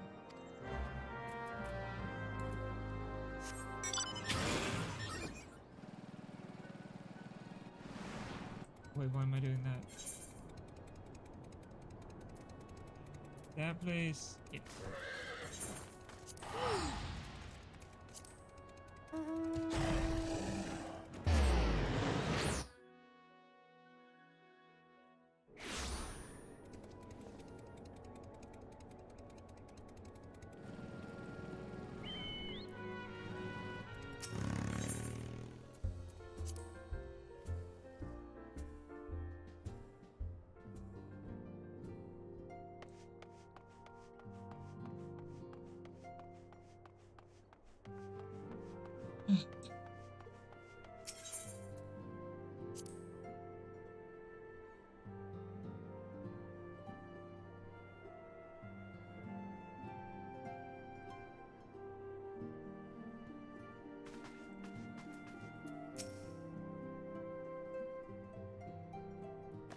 Words cannot well express how glad I am to see you return to us hale and whole.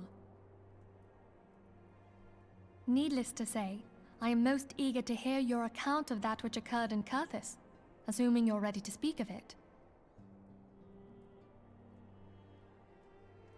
Excellent. I shall summon the others at once.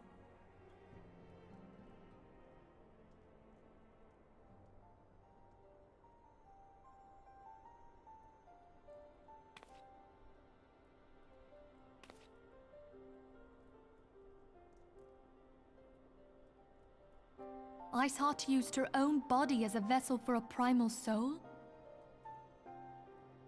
Master Louisoir's writings make no mention of such a possibility. Can we be certain this entity was a primal? As certain as we can be that good King Mogglmog XII was a primal, I should think. Both were ostensibly summoned. Let's not quibble over definitions. Of more concern is the implication that Iceheart retained her will, even after she was possessed. We are talking about a mortal, wielding the power of a primal. It can't possibly be that easy, can it? There must be some sort of sacrifice required. Or maybe she's just special? What qualities this woman possesseth, I know not. But full sure am I that she was groomed for this role. Few are privy to the secrets of summoning, and but a single party standeth to profit from their dissemination. Well, I wouldn't presume to comment on how the lass came to know about summoning, but I will say that what she summoned was a primal. The readings were the same, or near as damn it. Strange as it all sounds, it's really no different from what you've faced before. Then mayhap it is time that we re-examined our previous encounters.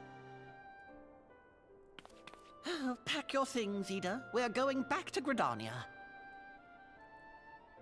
Yes, sir.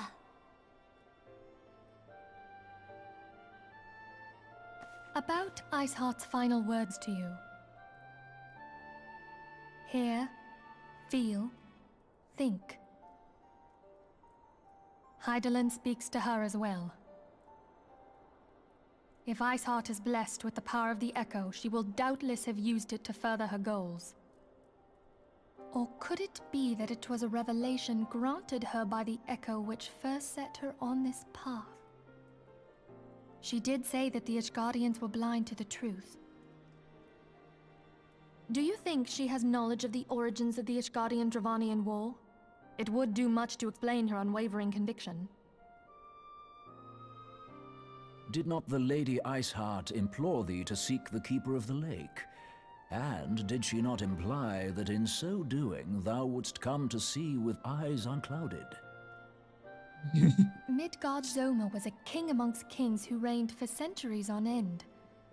But he is dead and his wisdom lost to the ages. Unless the Ishgardians' fears are well-founded.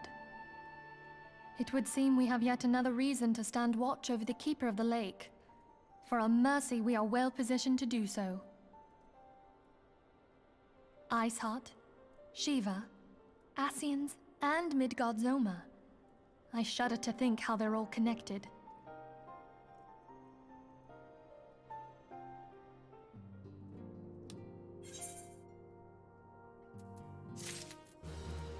Okay, onward.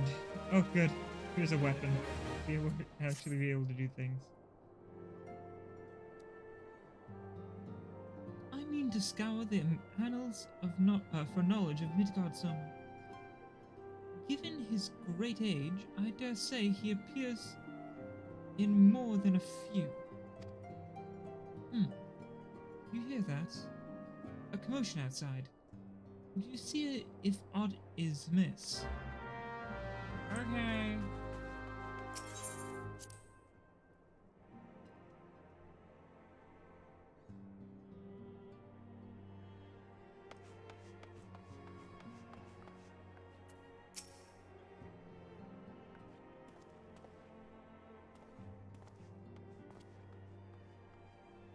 Yumlai, 'tis well you are on hand.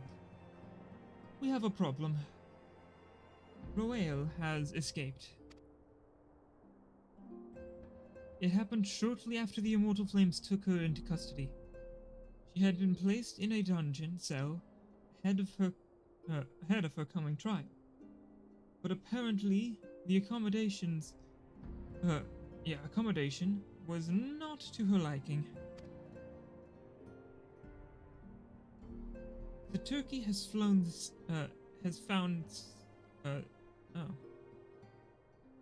The turnkey was found slain along with 2 guards.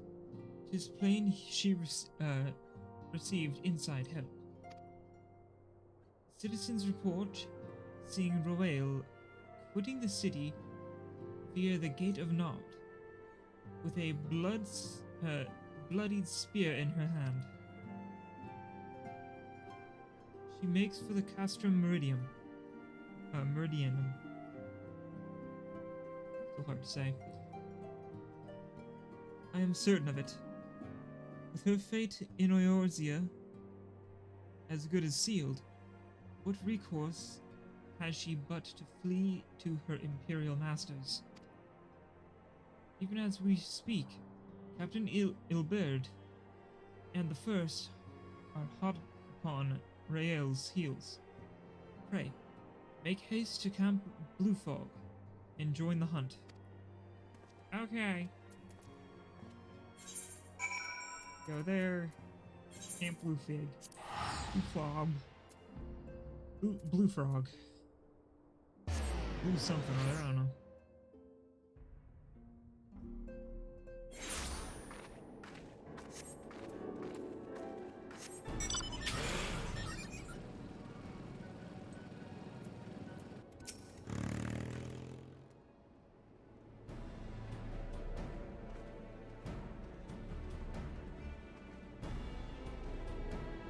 My thanks for coming, sire. I've spoken with the soldiers here.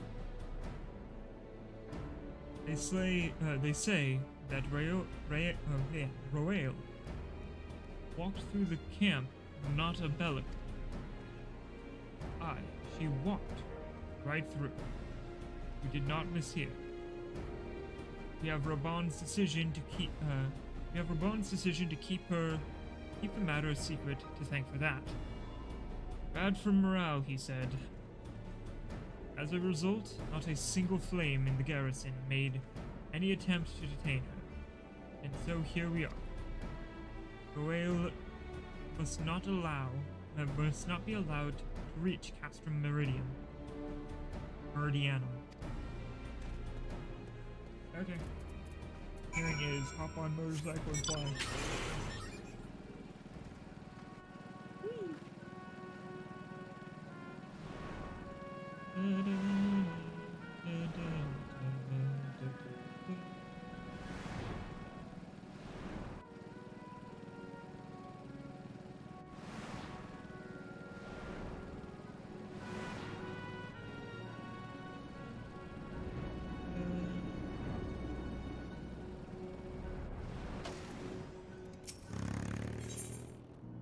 Level sync to 50. Already at 50, so that's fine.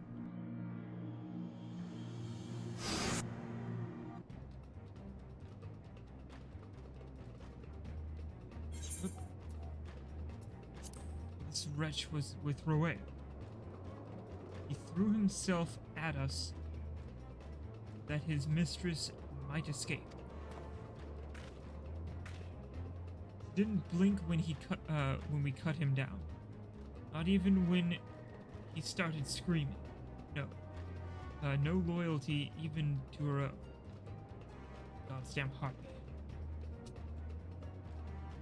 With me, Scion, we almost have her.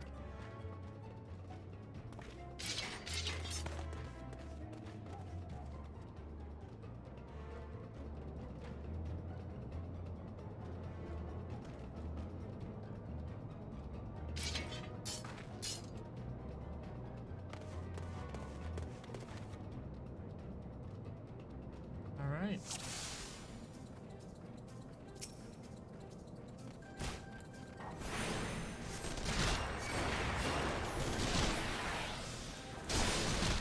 I really like that shield he's used. Yeah, playing Guardian, Gladiator, Dagon.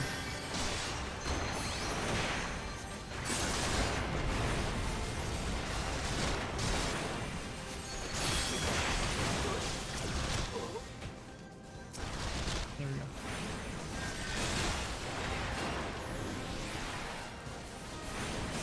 Pick up Medicus.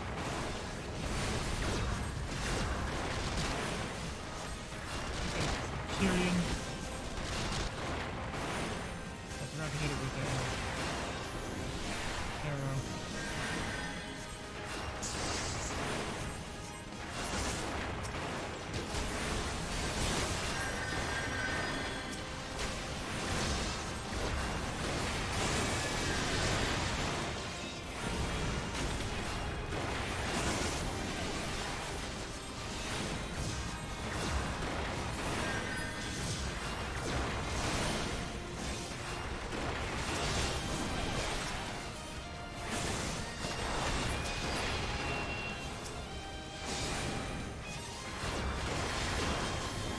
Alright, keep hitting reinforcements that are here.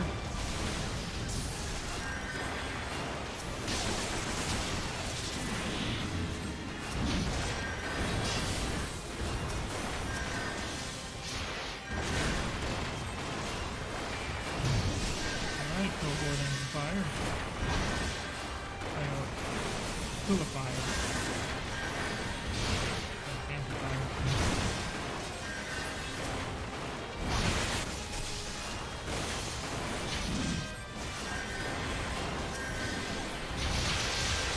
Get rid of that one real quick.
And we're done. I didn't hit Elaine once. Or Elaine, whatever her name. Her. I didn't hit her once. I hit everyone else.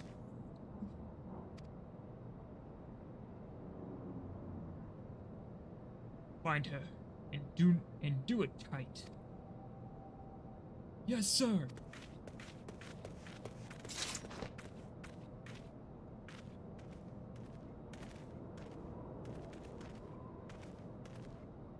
Good work, man.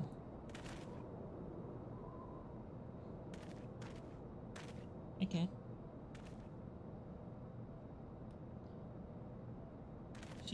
She and her imperial cronies pushed us close. But we were better.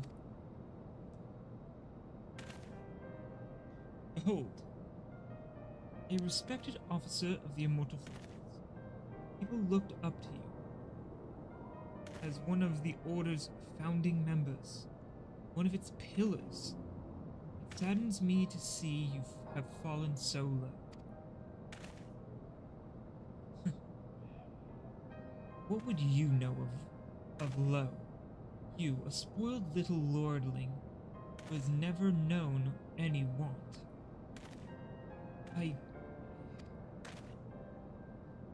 People such as you take wealth and birth for granted. You think it your God's given right to rule over others. You know not of our plight, the injustice that we low-born Ishgardians must endure. To the noble lords and ladies, we are not people, but resources to be consumed. I did what I had to survive. Stealing, killing, and hoarding myself out. Or even hoarding myself. It is no fault of mine if fools imagine me a paragon when I join the flames. Hear you tell it. One would think you the only person ever to suffer. In case you have forgotten, Raban himself was born into poverty, and as was I. We lived hand to mouth, with little more than the shirts on our backs. Hunger was our constant companion. Yet never did we bemoan our lot in life, nor did we begrudge others their fortunes. We accepted the hand that we were dealt, that we had been dealt, and played it the best of our ability. Life was a battle, aye, but no matter what fate threw at us, we took it on the chin and came back for more. Everything we have, we fought for.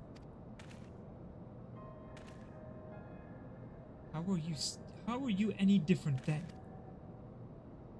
It is true that we are both mercenaries of lowly birth.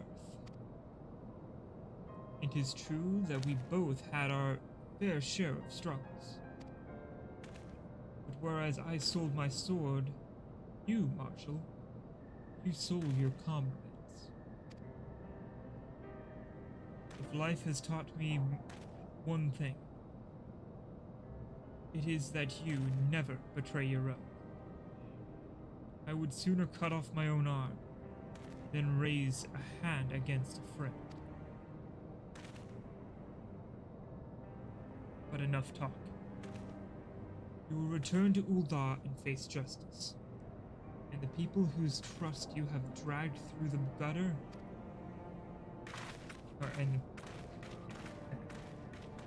I thought there was gonna be another line. There wasn't. So I fucked that up.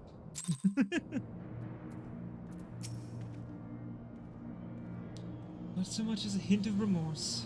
It is well that that this sordid business is finally at an end.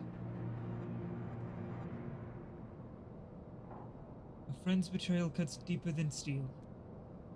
We must hope that we have chosen our allies more wisely than Raban chose his. I can't blame Raban. He just did what he had to. He was given little and I have did what he heard. could. Truly bothersome business.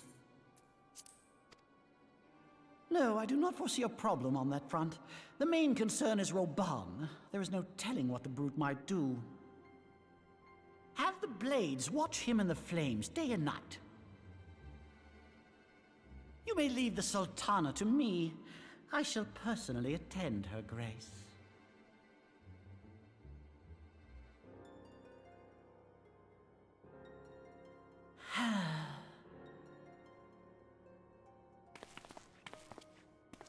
Sever one of the East Aldenard trade routes. That ought to keep Lolorito occupied for a while.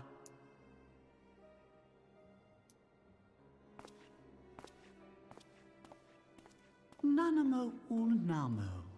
For my sake, pray be a good little Sultana to the last.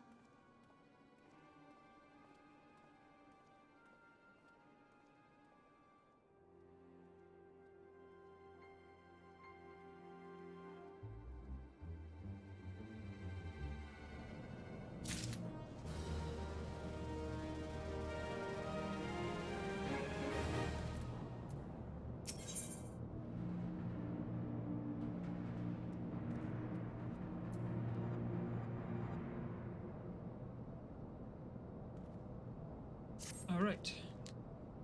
Captain Gilbert and I have a few questions for the Flame Marshal regarding the circumstances of her miraculous escape.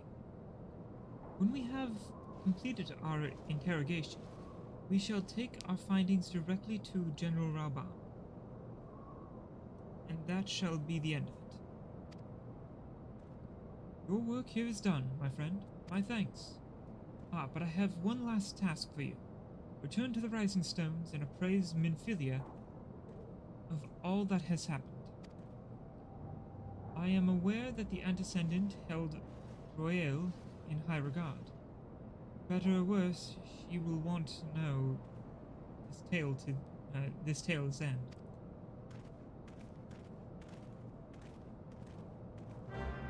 Understood. Before I do that, I'm going to right-click this and use it. Get a new weapon. Called that. Yagrush. Which matches the theme of my outfit. One second, let me at least get the headpiece on. Maybe it'll look better on me right now. A little bit, actually. Looks nice. I like it.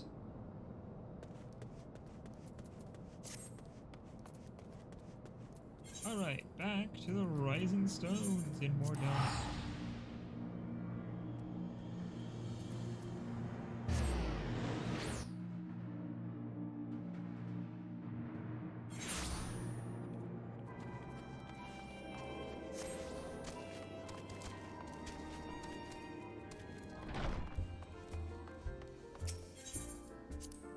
Enter the Rising Stones, then go to the Solar and speak to Minfilia.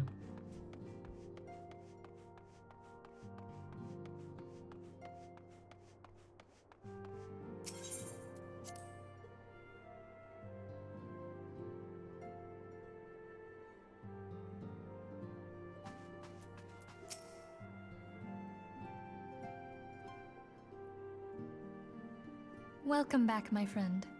I have already received word from Alfino. To think that Flame Marshal Huayu was the Garlean agent. Huayu, okay. I know not what to say.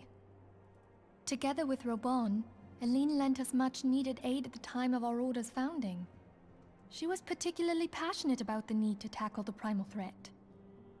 When we discussed the subject, her eyes fairly shone with determination. Whatever else she may have been, I choose to believe that it was her true self with whom I spoke then. But now is not the time to dwell on such matters. I have an important announcement to make regarding our effort to defeat the Ascians.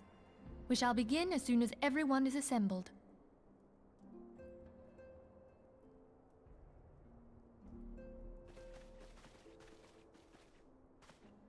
My thanks for coming, friends. Moonbreeder, the floor is yours. By now, I'm sure you're all familiar with White Auracite, the miraculous material that'll allow us to capture Ascian souls. Back at Snowcloak, we verified its ability to absorb vast amounts of ether. Alas, it leaves something to be desired in the area of stability.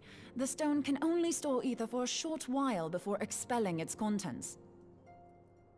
In addition to Orocyte's inherent limitations, we must needs be wary of our enemy's strength.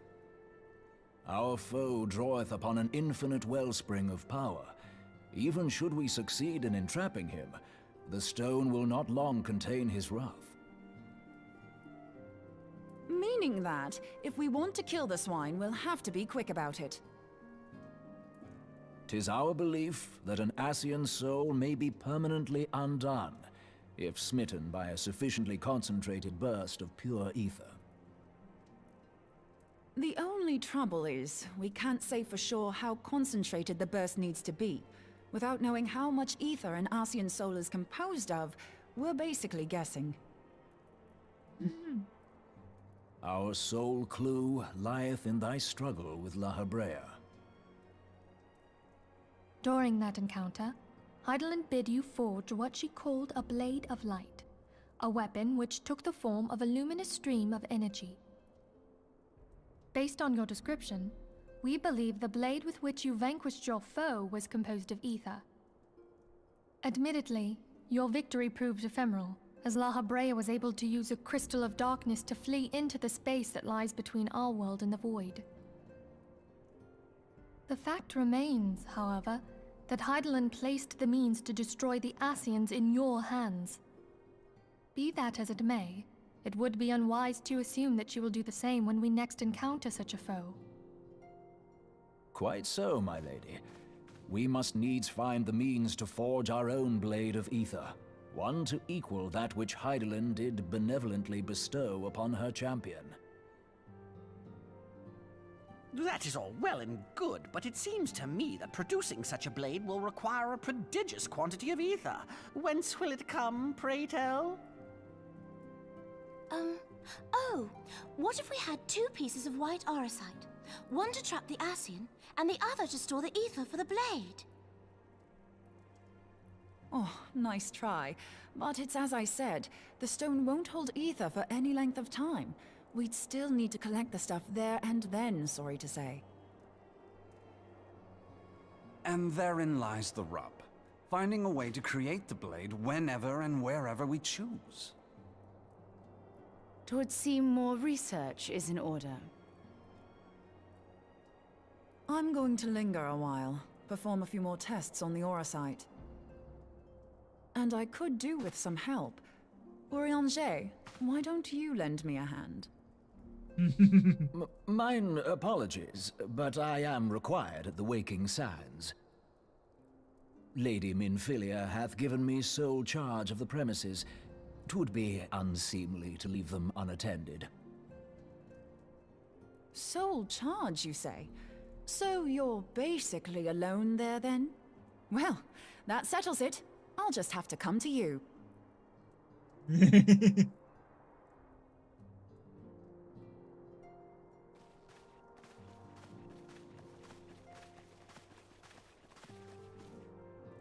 While you were afield, word arrived from the Sharlayan motherland. You will recall that a survey party was dispatched to investigate the incident at the Isle of Val. What they discovered was troubling, to say the least. According to the report, the Isle has been erased from existence. 'Twas as if a hole had been torn in the very fabric of reality. Aye, yet the mystery endeth not with the Isle's disappearance. It hath come to light that a number of scholars in various other locales were reported missing at a similar juncture. What's more, they all had something in common with the head of the students of Baldessian. Every last one of them was researching a phenomenon called dimensional compression, or the rejoining as the ancient texts call it. I'll be damned if that's a coincidence. All indications suggest Ascian involvement, but I sense that a force greater still is at work. The entity the Dark Beings call the One True God. We must pray that my dear friend Kryl regains consciousness soon. If she bore witness to the Isle of Val's final moments, she may be able to shed some light on this mystery.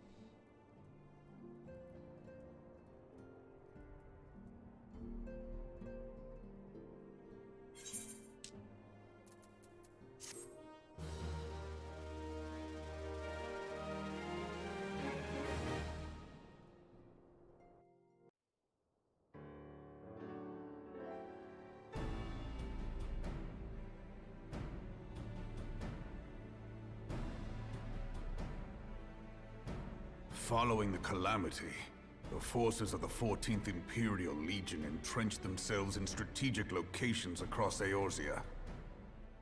So swiftly did they accomplish this, it was suspected that they had received help. To think that it came from Huayu, my right hand. There is more. We have reason to believe that Huayu didn't deal exclusively with the 14th. She also answered to a higher authority in Garlemald. But this higher authority could not have been the Emperor. By consenting to the Meteor Project, Solus Zos Galvus showed himself to be more concerned about preventing the spread of primal influence than claiming Eorzea for the Empire. He would happily have seen the lot reduced to ash. We believe a number of high-ranking figures within the royal household were against the decision, but that they knew better than to oppose the Emperor openly. Of course, this didn't prevent them from making clandestine provisions, in which Huayu played a part. Alas, these provisions did not prevent Dalamud from falling, and the ensuing chaos changed the face of the realm forever. Yet Eorzea survived. To all intents and purposes, the Meteor Project had failed, and the Empire was left to rue its lack of a decisive means to eliminate the primals. Until, that is, it stumbled upon the Ultima weapon. Even before the accursed thing was dug up, it seemed to me the 14th had the might to overwhelm our weakened armies. Yet they chose to hide behind their walls. Why? The Black Wolf was wary of making the denizens of Eorzea desperate, lest more primals emerge to bleed the land. The discovery of the Ultima weapon, however, emboldened him to resume his war of conquest in earnest. But there was one in Garlemald who believed that Van Belsar's actions were premature. One who stood higher in the Imperial Army's chain of command. He ordered the Legatus to halt his advance, only to find that the Black Wolf had slipped its leash, and that the 14th now acted alone. In a bid to bring Van Belsar to heel, he used the agent he had planted in Ul'dah prior to the calamity to undermine the Legion's efforts. A man who outranks Van Belsar, yet opposed the late Emperor's decision to annihilate Eorzea. This could only be the former High Legatus of the Garlean army, now known as Emperor Varus Zos Galvus. So he was Huayu's true master. But one of several in actual fact. We've learned that even as Huayu served the Empire's interests, she sold Imperial secrets to a certain faction in Eorzea. In so doing, she helped to maintain the status quo, thus prolonging the conflict. Considering who stands to profit from war, it isn't hard to imagine who her other masters were. Seven hells! You mean to say that she was a double agent? Huh, triple, if you consider her services to Van Belsar and the new Emperor as separate. As neatly as these pieces seem to fit, one aspect of the puzzle remains unclear to me. By whose will was the Marshal feeding intelligence to the heretics? And try as I might, I fail to see how aiding their cause would profit either her Imperial or monetarist masters. Could it be that another hand is at work here? If so, Huayu must be made to reveal whose it is.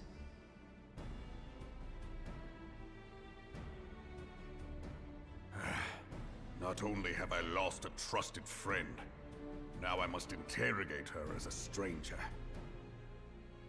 Not a pleasant task, I grant you, but a necessary one. Unless we weed out the ivy, root, stalk, and stem, it will simply grow back. I know that full well.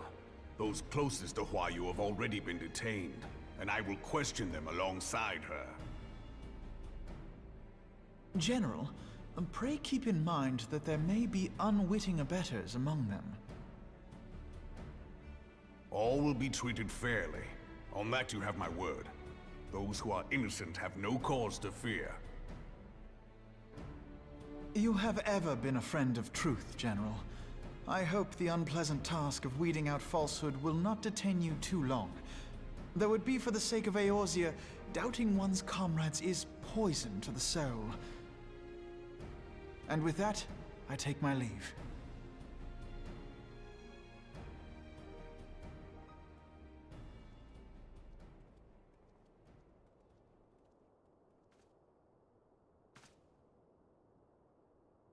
All these years, I've been made to dance to their tune. How could you, Huayu? How could you side with them? Those cankers who take from this land and give naught in return, who use their power to disempower and grow fat while the people starve. I know you can hear me, monitor as scum! Your crimes will not go unpunished! One day I will purge this land of your sickness! Before the eyes of the 12, I swear it!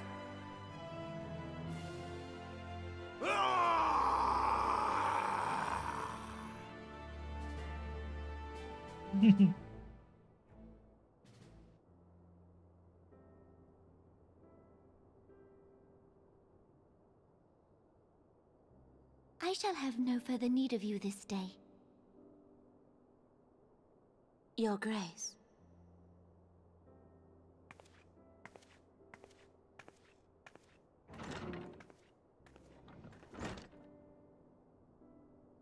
I fear that not even mine own chambers shall remain private for long.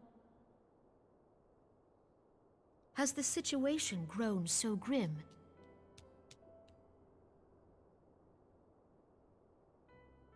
Ever since he proposed the Cartiner Reclamation Bill, Teleji Adeleji has risen to greater prominence upon the backs of impoverished refugees. The Monetarists were ever united in their pursuit of profit, but the man's actions have torn a rift in their ranks. They snap at each other as rabid dogs. Yet now is not the time to be bickering among ourselves. If this bickering is a threat to law and order, might you not have grounds to dissolve the Syndicate? Would that the solution were so simple, Admiral. Alas, my moving to dissolve the Syndicate is certain to spark outrage among the influential merchant class, whom the Cabal represents. This would serve to exacerbate the current unrest, and peace would slip still further away. Be they rich or poor, natives or refugees, all who reside in Ul'dah have a right to pursue happiness. It is the duty of a ruler to protect this right.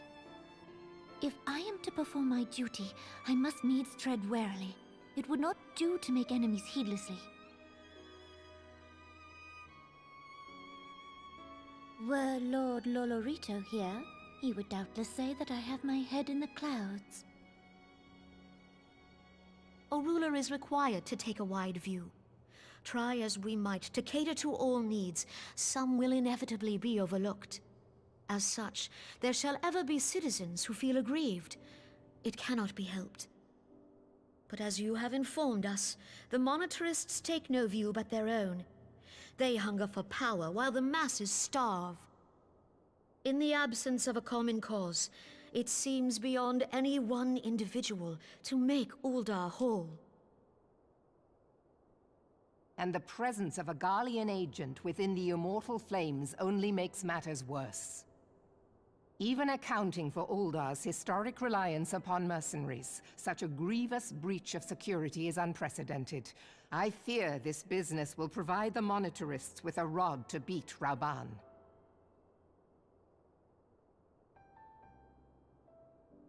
Eorzea can ill afford for the Immortal Flames to be dampened now.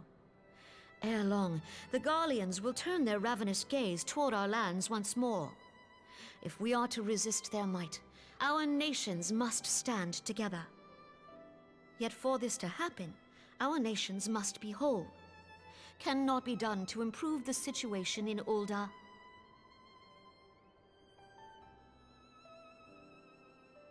The true wealth of Ul'dah lies in the health, happiness, and hopes of her citizens. Alas, The citizens shall never know these things, so long as their lives are ruled by the ambitions of the few. The monetarists claim to represent the best interests of the people, but in sooth they desire only to manipulate them for their own selfish ends. For the government to serve the people, it must be formed of the people. For Uldar to move forward, it is not only the Syndicate that must be dissolved. Nay, you jest.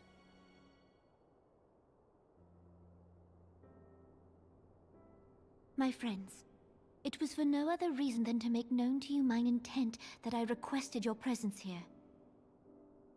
When I make my declaration to the people, chaos shall inevitably ensue. As the last monarch in the line of Ul, I make unto you this request. Help Roban to preserve order and protect the people. Forsake them, and you forsake yourselves. For a strong Eorzea will ever have need of a strong Uldar.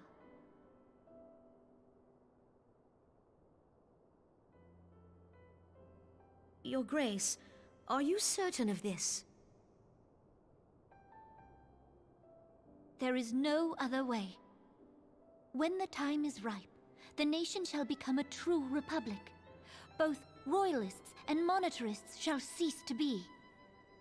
Uldar will no longer belong to kings or queens or merchant princes, but to her people.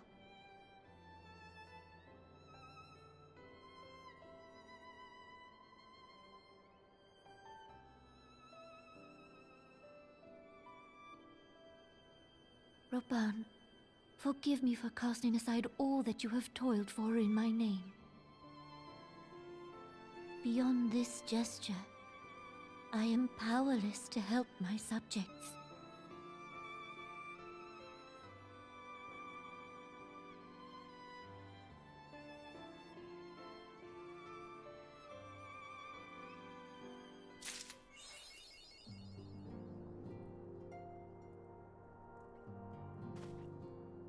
Well, shit.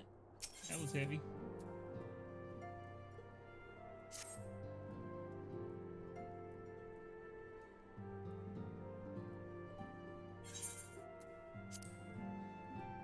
I am most eager to address the Ascian threat.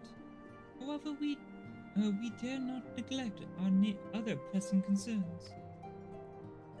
We both know full well that Saint Shiva will not be the last primal we face, and our relationship with Ishgard is still tenuous at best. I think that the resolution of the primal threat was once the sole priority of the Scions of the Seventh Dawn. Some days I wonder if it was wise for us to take on so many other responsibilities. Lest you forget, and descendant, the Scions need not shoulder the burdens alone.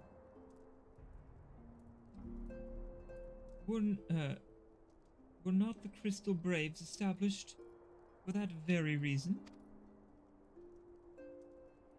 Sure, we are presented as a multitude. We are presented with a multitude of problems. However, we have all the resources we need to address them in turn. Himalai, in particular, is ever a steadfast hand, who I trust will continue to support the Braves. To what do we owe the pleasure? Have there been further developments regarding the situation in Uldar? As expected, the Immortal Flames have been struggling to cope with the revelation that one of their high-ranking officers was a Garlean agent. Suffice it to say, Teleji Adeleji and his monetarist ilk wasted no time in attempting to turn the situation to their advantage. Coupled with the ongoing unrest, the Flames are finding themselves hard-pressed. Plainly, General Bond needs our help. I will direct the Crystal Braves to offer what support they can. If I am to stay abreast of all the latest developments and issue effective orders, however, I cannot afford to waste time traveling back and forth. And so, for the foreseeable future, I think it would be best if I were to remain in Ul'dah, unless you have an objection. None whatsoever. We have matters here well in hand. Moonbrider's research is proceeding as planned.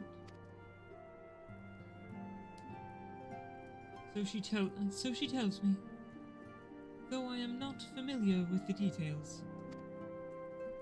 Eorzea is poring over his tomes at the Waking Sands, and the others are contributing in their own ways. Alas, the key problem, how to form an Aether Blade at will, remains unsolved. Nevertheless, it is only a matter of time.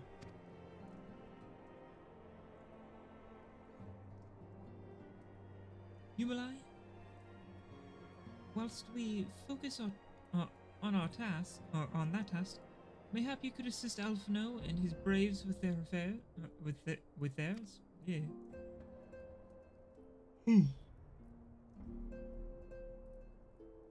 It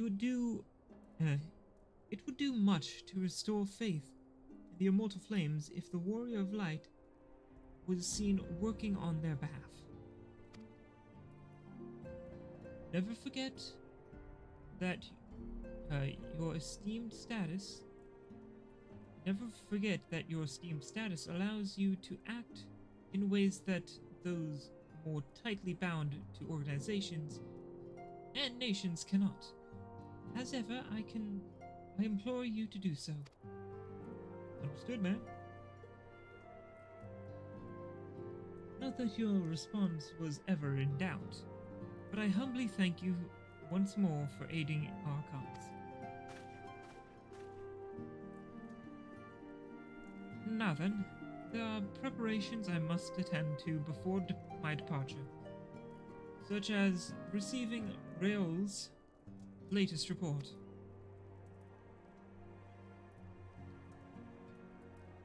He has proven to be quite skilled in gathering information others wished kept secret. Hence why I placed him under my direct command, and ordered him to investigate the Ul'dah riots. Oh, 1 second.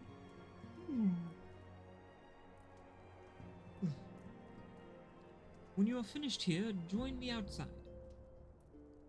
Depending on what he has to say, I may soon have a favor to ask. If there are any developments on our front, I shall inform you at once, in the usual fashion. Okay.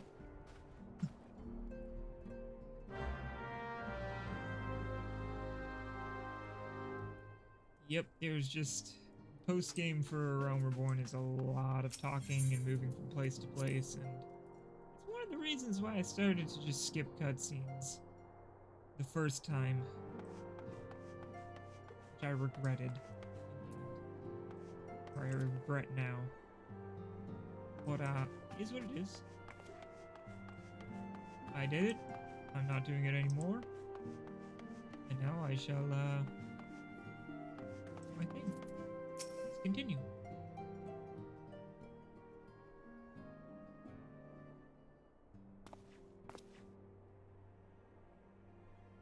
Pleasure as always, Yumalai. You'll be escorting the commander to Eldar, I take it? Actually, I had another task in mind for him. If you would be so kind as to repeat your report for his benefit. Oh, right then. Me and mine have been making inquiries into the source of the weapons what found their way into refugee hands a ways back. So happens we caught wind of something promising. A rather large purchase of sharp and pointy things by a black marketeer holed up near Highbridge. Second, just gotta clip my nail here. There's an annoying little bit on my nail. There we go. Nice and sweet. Little pointy bit. Just want to clip that. I doubt this man would have secured such a quantity of weapons if he did not already have clients waiting. Clients that, for whatever reason, would prefer for their transaction to remain secret. Brings to mind that merchant what caught an arrow while talking to Yumalai, don't it? Generous fellow he was, doling out swords and spears to the downtrodden and disgruntled. Which isn't to say that these clients have the same mischief in mind. But if you want to be sure, it might be prudent to intervene before they collect their goods. Savvy?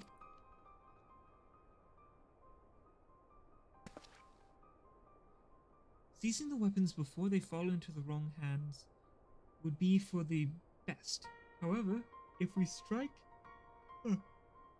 at the appointed hour, we might capture the black marketeer as well as his clients. What say you, Yumalai?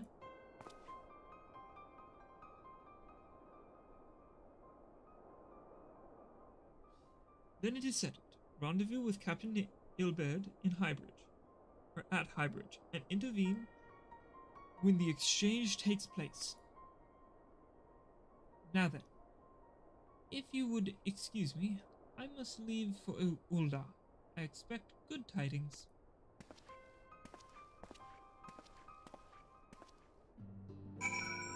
Alright, thank you, Rio. Rio.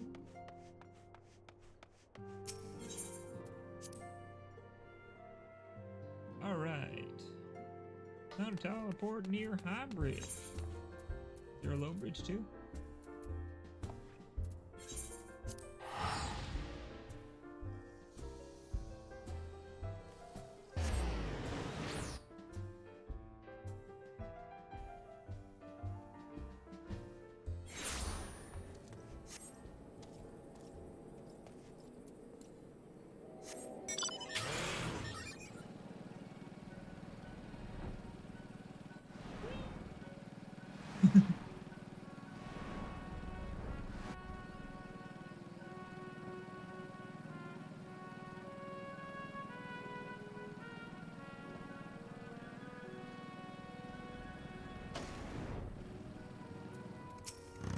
Albert? Ah, Yuma. The scouts have been keeping a close eye on the Black Marketeer, and it would seem that his guests have arrived. It would also seem that he has hired more than a few men to stand by. Common thugs of no consequence. They nevertheless pose a threat. Even so, I feel compelled to apologize. This is far beneath a man of your standing. Commander Levier needn't have dispatched you hither. But powerful men ever have need of loyal, able-bodied friends. Having found one in you, 'tis only natural that he would come to rely upon you without hesitation. Yeah, fair enough.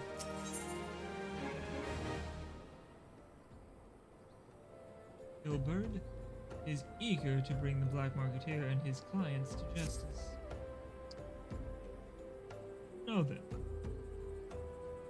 we should make for the burning wall without delay and secure those weapons. The first unit will ensure that the client does not escape. With me, you will. Hop, hop, hop, hop. Go to bud. No need to give me a salute. You can just go, bud.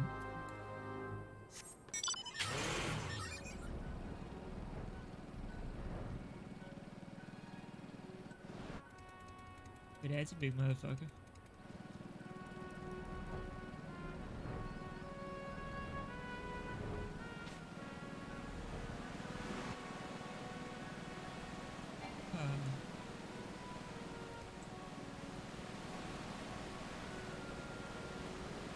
This way. Underground passage, okay. Wee. Oh. Alert. Hi, Ilberd. I spy the one man. There are sure to be others. Spy anyone. I have a plan. While you approach the sentry and create a distraction, my men will slip past and catch the Black Marketeer unawares. Okay. Once you've disposed of the thug, wait for us outside the tunnel entrance. Any questions? Let's be off. Good luck, my friend.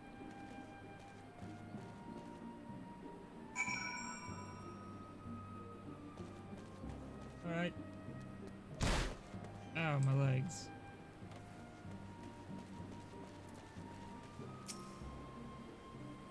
Who goes there?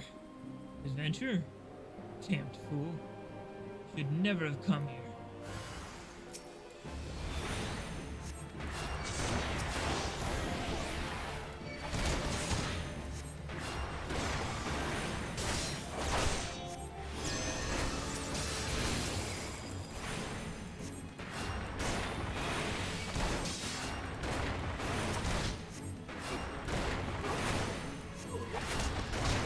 Hitting him.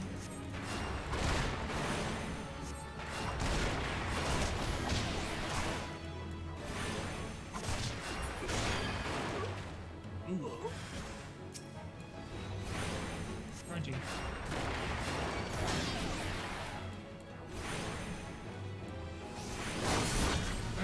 What? Goodness.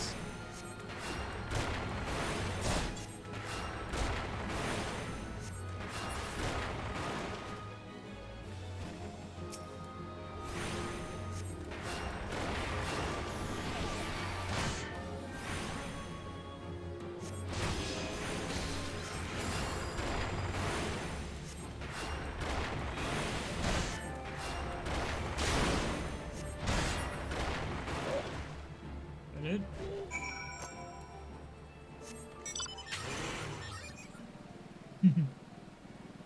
Well, they're dealt with.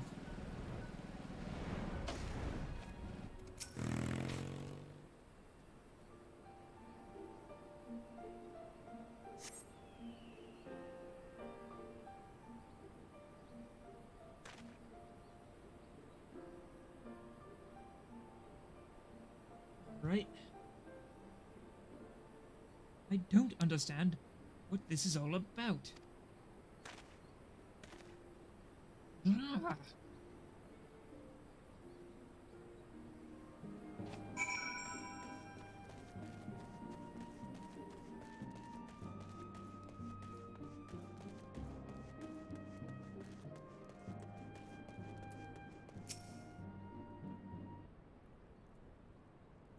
Oh, something happened.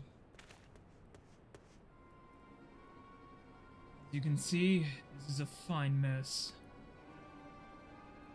When I tried to restrain him, he drew a hidden blade and lashed out. Before I could disarm him, one one of my subordinates panicked. This is the result. How foolish of me to underestimate a bastard. Bring an unexperienced recruit. Commander Levier will be most disappointed. Damn it, Alt. A golden opportunity wasted. As for the clients, though we know not how, they slipped past our perimeter. At present, the first is currently tracking. Expect maybe them.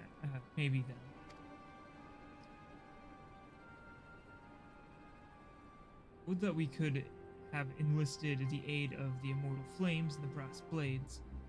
Alas, we're here to aid them. They are in no position to aid us. Well, at the very least, we have secured the weapons, but even that accomplishment is lacking. The information we received indicated a massive shipment, and this is anything but.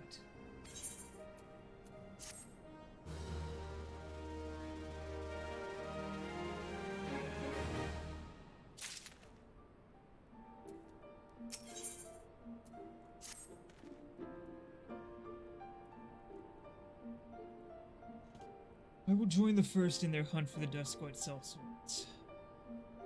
If the gods are good, we'll catch them before they escape into the Black Shroud. In the meantime, I ask that you deliver these weapons to Ul'dah in my stead. Trust them to the thirds, Yuhase. He will take care of the rest. Okay, pick up wooden crate, get to Yu Hase. Into Yu Yu Hakusho.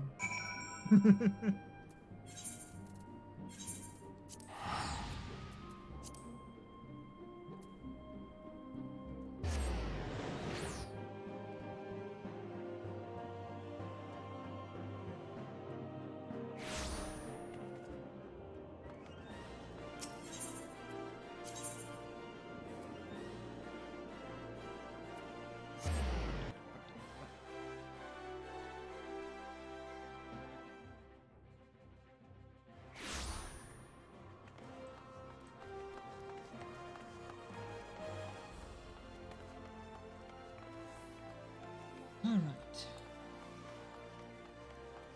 Oh, wrong turn. There he is, with Wilred and Elaine. Elena, I guess? Eliana? Wilred and Yuhase. Ah, the Warrior of Light, ever reliable friend of the to the Crystal Braves. You have my deepest thanks for your assistance in Coerthas. Now, what brings you to us to this day? I bring a ship. It is commandeered from a black marketeer.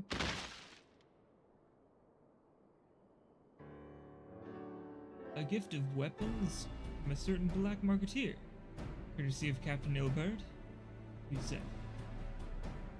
Understood. Once we've cataloged the contents, I'll have them delivered to the Hall of Flames. This cannot be everything, can it? We all stated with confidence that there would be a far greater quantity of weapons. A blatant falsehood. Clearly Riol is unfamiliar with the ways of Ul'dah merchants. Whoever strive to present themselves as greater than they are should be thankful that his information was not completely erroneous, and that we managed to achieve anything of worth at all.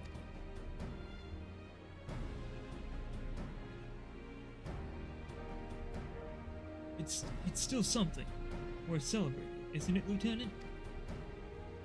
Besides, We've got more important things to worry about, like fighting those Garleans up north. There'll be no fighting if I have anything to say about it. Our orders are to stand watch, not to seek glory in battle. If you have no further need of us, then I shall take my unit to the Ceruleum processing plant. Time for the fourth to earn its keep, eh? Fight well, Alena. Or Aliana. For the freedom of all. Punch.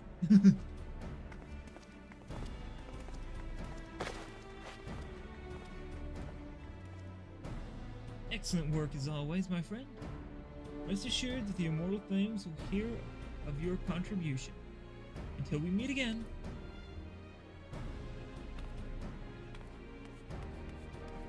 Running. Yumala, a word if it please you. Not here.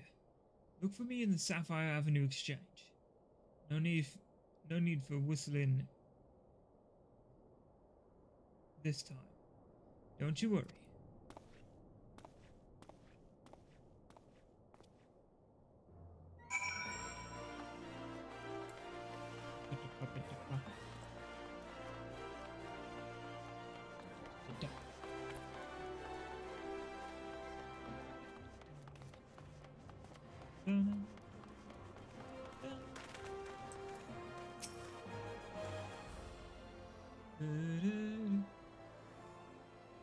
Thank you for indulging my request.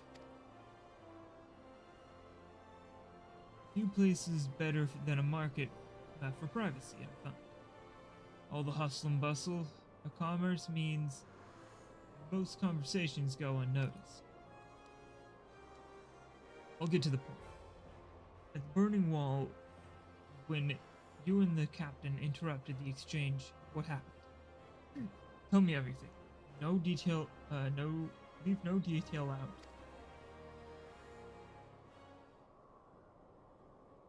Explains the circumstances.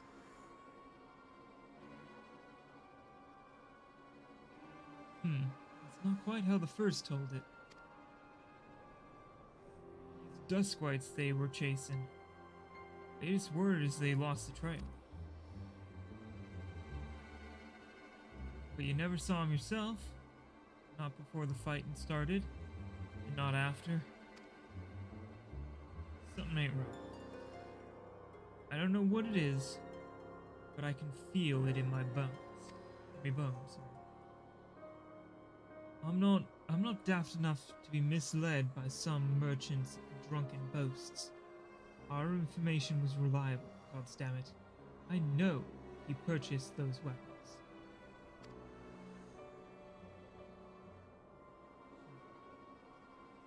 As if I've never deciphered a moneylender's book, or had to follow a transaction back to its source. Did plenty of that back when the Braves were getting started. Believe me. Commander wanted assurance that we weren't taking Gil from the wrong sort of benefactors. Of course, these days the money flows like water. The first and third get these shiniest new toys.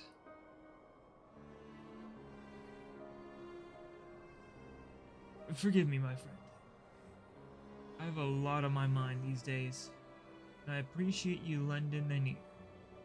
Right then, let's get back to it.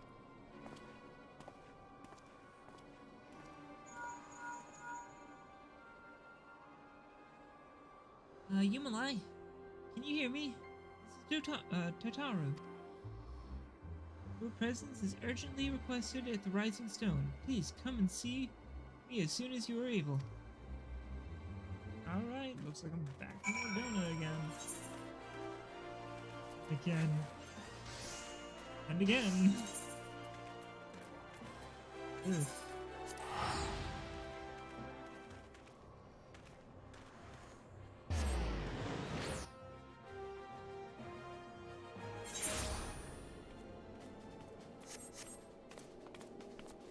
Alright, back to the rising stone.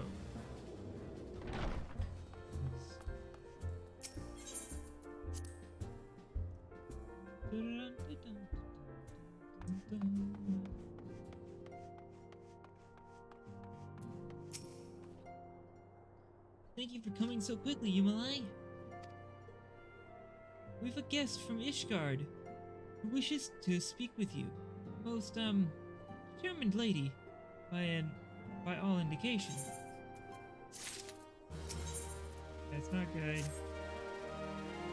Our guest is with the Anti-Sentinel in the Solar at present. Let's not keep them waiting any longer, shall we? Alright. Here we go.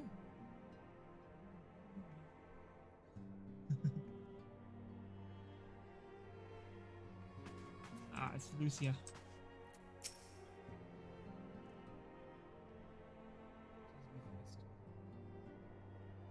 We have a guest from Ishgard who wishes to speak with you. I believe the two of you have met. We have. I had hoped to speak with Commander Leveilleur as well, but I cannot afford to wait any longer. The Lord Commander sent me hither to request your aid in a matter of grave import. You see now why I had Tataru summon you. Now that we're all assembled, perhaps you would be good enough to elaborate on the nature of the matter which brought you to us. The Observatorium's astrologians have sounded the alarm. Last night, the Dragon Star burned with an intensity not seen in 15 summers. Not since the Dravanians engaged the Empire in the Battle of Silvertear Skies.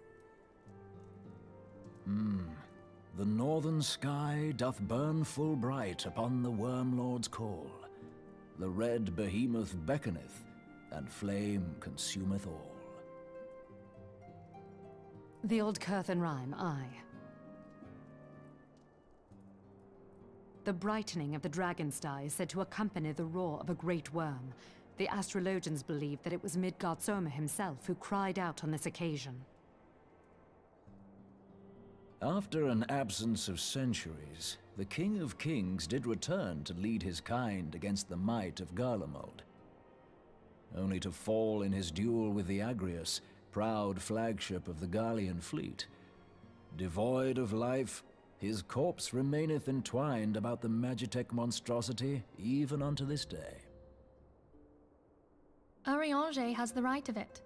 Whatever this alteration in the Dragon Star portends, the Great Worm has shown no sign of life. Tataru, have the Domans reported aught out of the ordinary?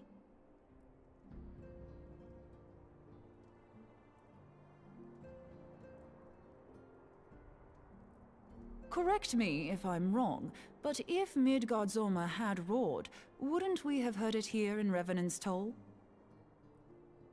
Roar is but a figure of speech. Dravanians can communicate in ways beyond our ken. It is for this very reason that we are forced to look for signs in the heavens. We cannot say with any confidence that a great worm roared at all, much less that it was Midgard Soma. Only by directly examining the Keeper of the Lake can we be certain. However, it will take too long to gain the Holy See's approval to dispatch the Temple Knights. Therefore, Sir Emric would entrust this task to you. Do you accept? Yeah, sure, why not? We knew you would not disappoint us. Now, if you would excuse me, I must return and assist the Lord Commander. We have precious little time to prepare. To prepare for what, pray tell? When a great worm roars, his brethren cannot choose but answer. We prepare for battle.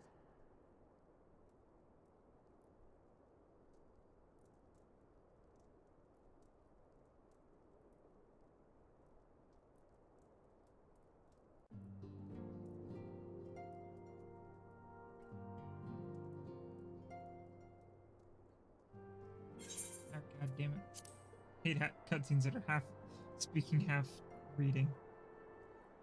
Forgive me if I state aught which I already know, or which you already know, but I would ensure that you understand the nature of your destination.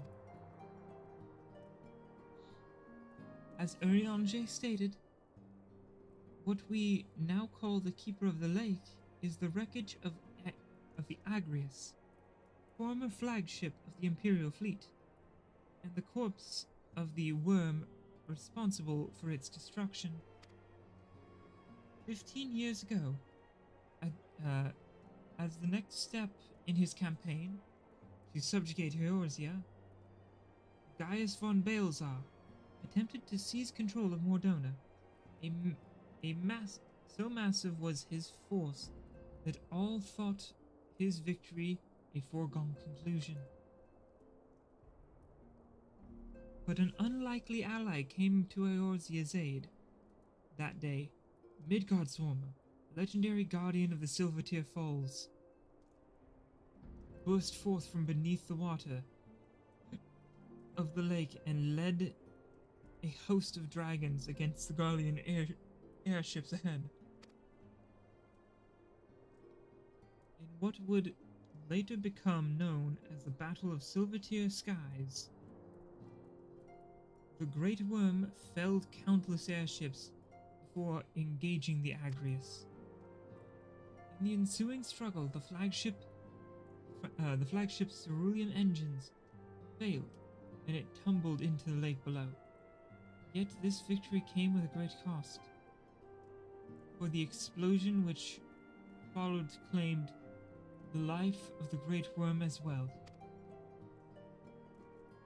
That same explosion transformed Silvertear Falls into the desolate wasteland it is today, draining the life of draining the lake of its waters and crystallizing the aether for malms around. Yet, a remnant of the lake remains, and at its center, a constant reminder of that fateful day long ago. In accordance with Sir Amaric's wishes, our Domin allies have been standing watch over the Keeper of the Lake. It would be wise to speak with them before investigating the wreckage yourself. Understood. Be careful, my friend. We know not what dangers await you within. Now then, let us not neglect our own tasks. There is much to be done, and precious little time to do it.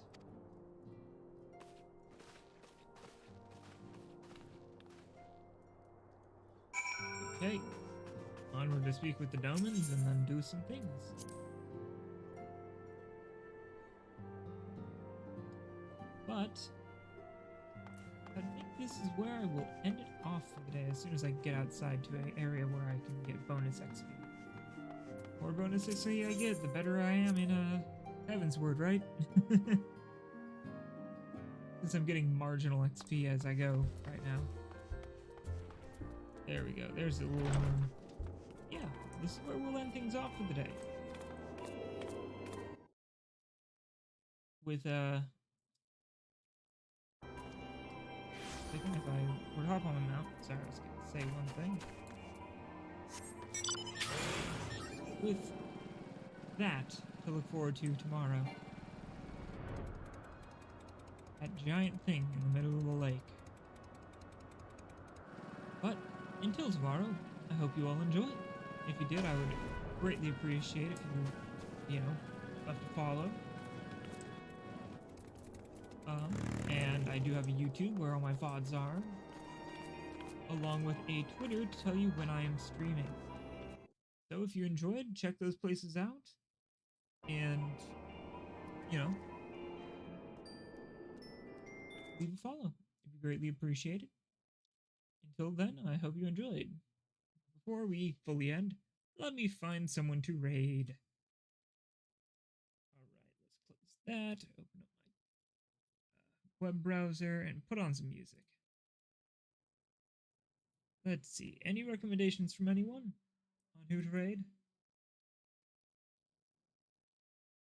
While my computer whirs up to try and get information. Because I have nobody that I follow who is on currently. Scheiße.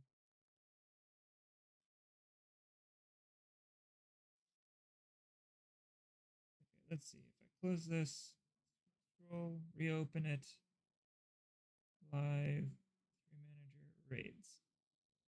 No one I follow is currently streaming. And you guys aren't giving me anything.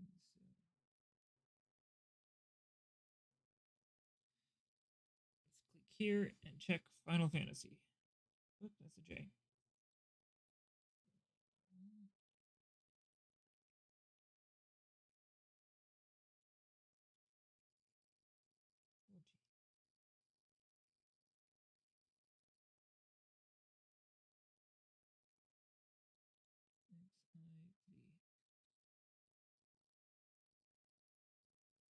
Nope. Oh, here's one.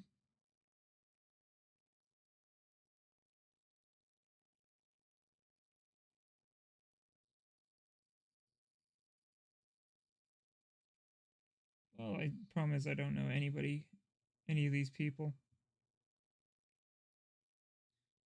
Well, I won't raid today just because I don't have anybody I would normally raid. And I don't feel comfortable raiding somebody new like that. So, until tomorrow.